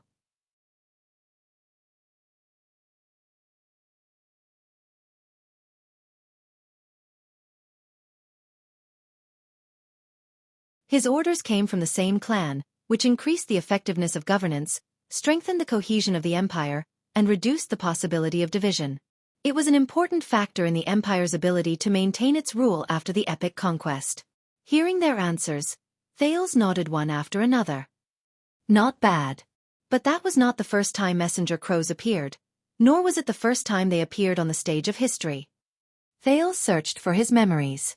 About the 700th year of the era of kings, which was 200 years before the great emperor was born, a wizard, a wise man, discovered that some special birds would react differently to specific magnets. This might be the reason why they could travel thousands of miles without getting lost. The messenger crow technology originated from there. Soon, a king of West Billow Cliff decided to put a batch of meticulously cultivated and trained messenger crows into use. They would replace the communication channels between the cities, replacing all messengers, mails, and beacons. I have captured civilization and the future, he said with great courage and hope. Thales paused for a moment. But the situation was not that simple. Messenger crows were novel, fast, and convenient, but their technology was far from mature. The cost of cultivating and training them was high. The cost of raising them for a year was enough to feed an ordinary family, and the training period and effect were not satisfactory. Thales' tone became deeper. But the king still believed that messenger crows were the future. Because of this, he did not care about the costs and consequences. He ignored all advice that went against his beliefs and insisted on using messenger crows. The taxes of the kingdom increased because of this. Soon, messenger crows became the new trend. For a period of time, everyone in the kingdom fought to gather bird species, build birdhouses, plant bird food, and mine magnetic ores. There was a story about a poor family struggling to survive. They managed to keep their food and feed their messenger crows, but their children starved to death. Hearing this, Waya sighed softly. Ralph's arms tightened. Secondly, the appearance of messenger crows affected many people's lives. Suzerains, nobles, priests, messengers, postmen, guards, and even heralds and sentries. These were direct. Indirectly, it also affected scholars, scribes, poets who were used to writing long poems, and butlers who collected rent. Some people lost their jobs, some people changed their professions, some people protested, and some people insisted on using the old method of communication. Paul was deep in thought. That's not all. Because of the existence of messenger crows, the suzerains would know a lot of information that was sent out an hour later.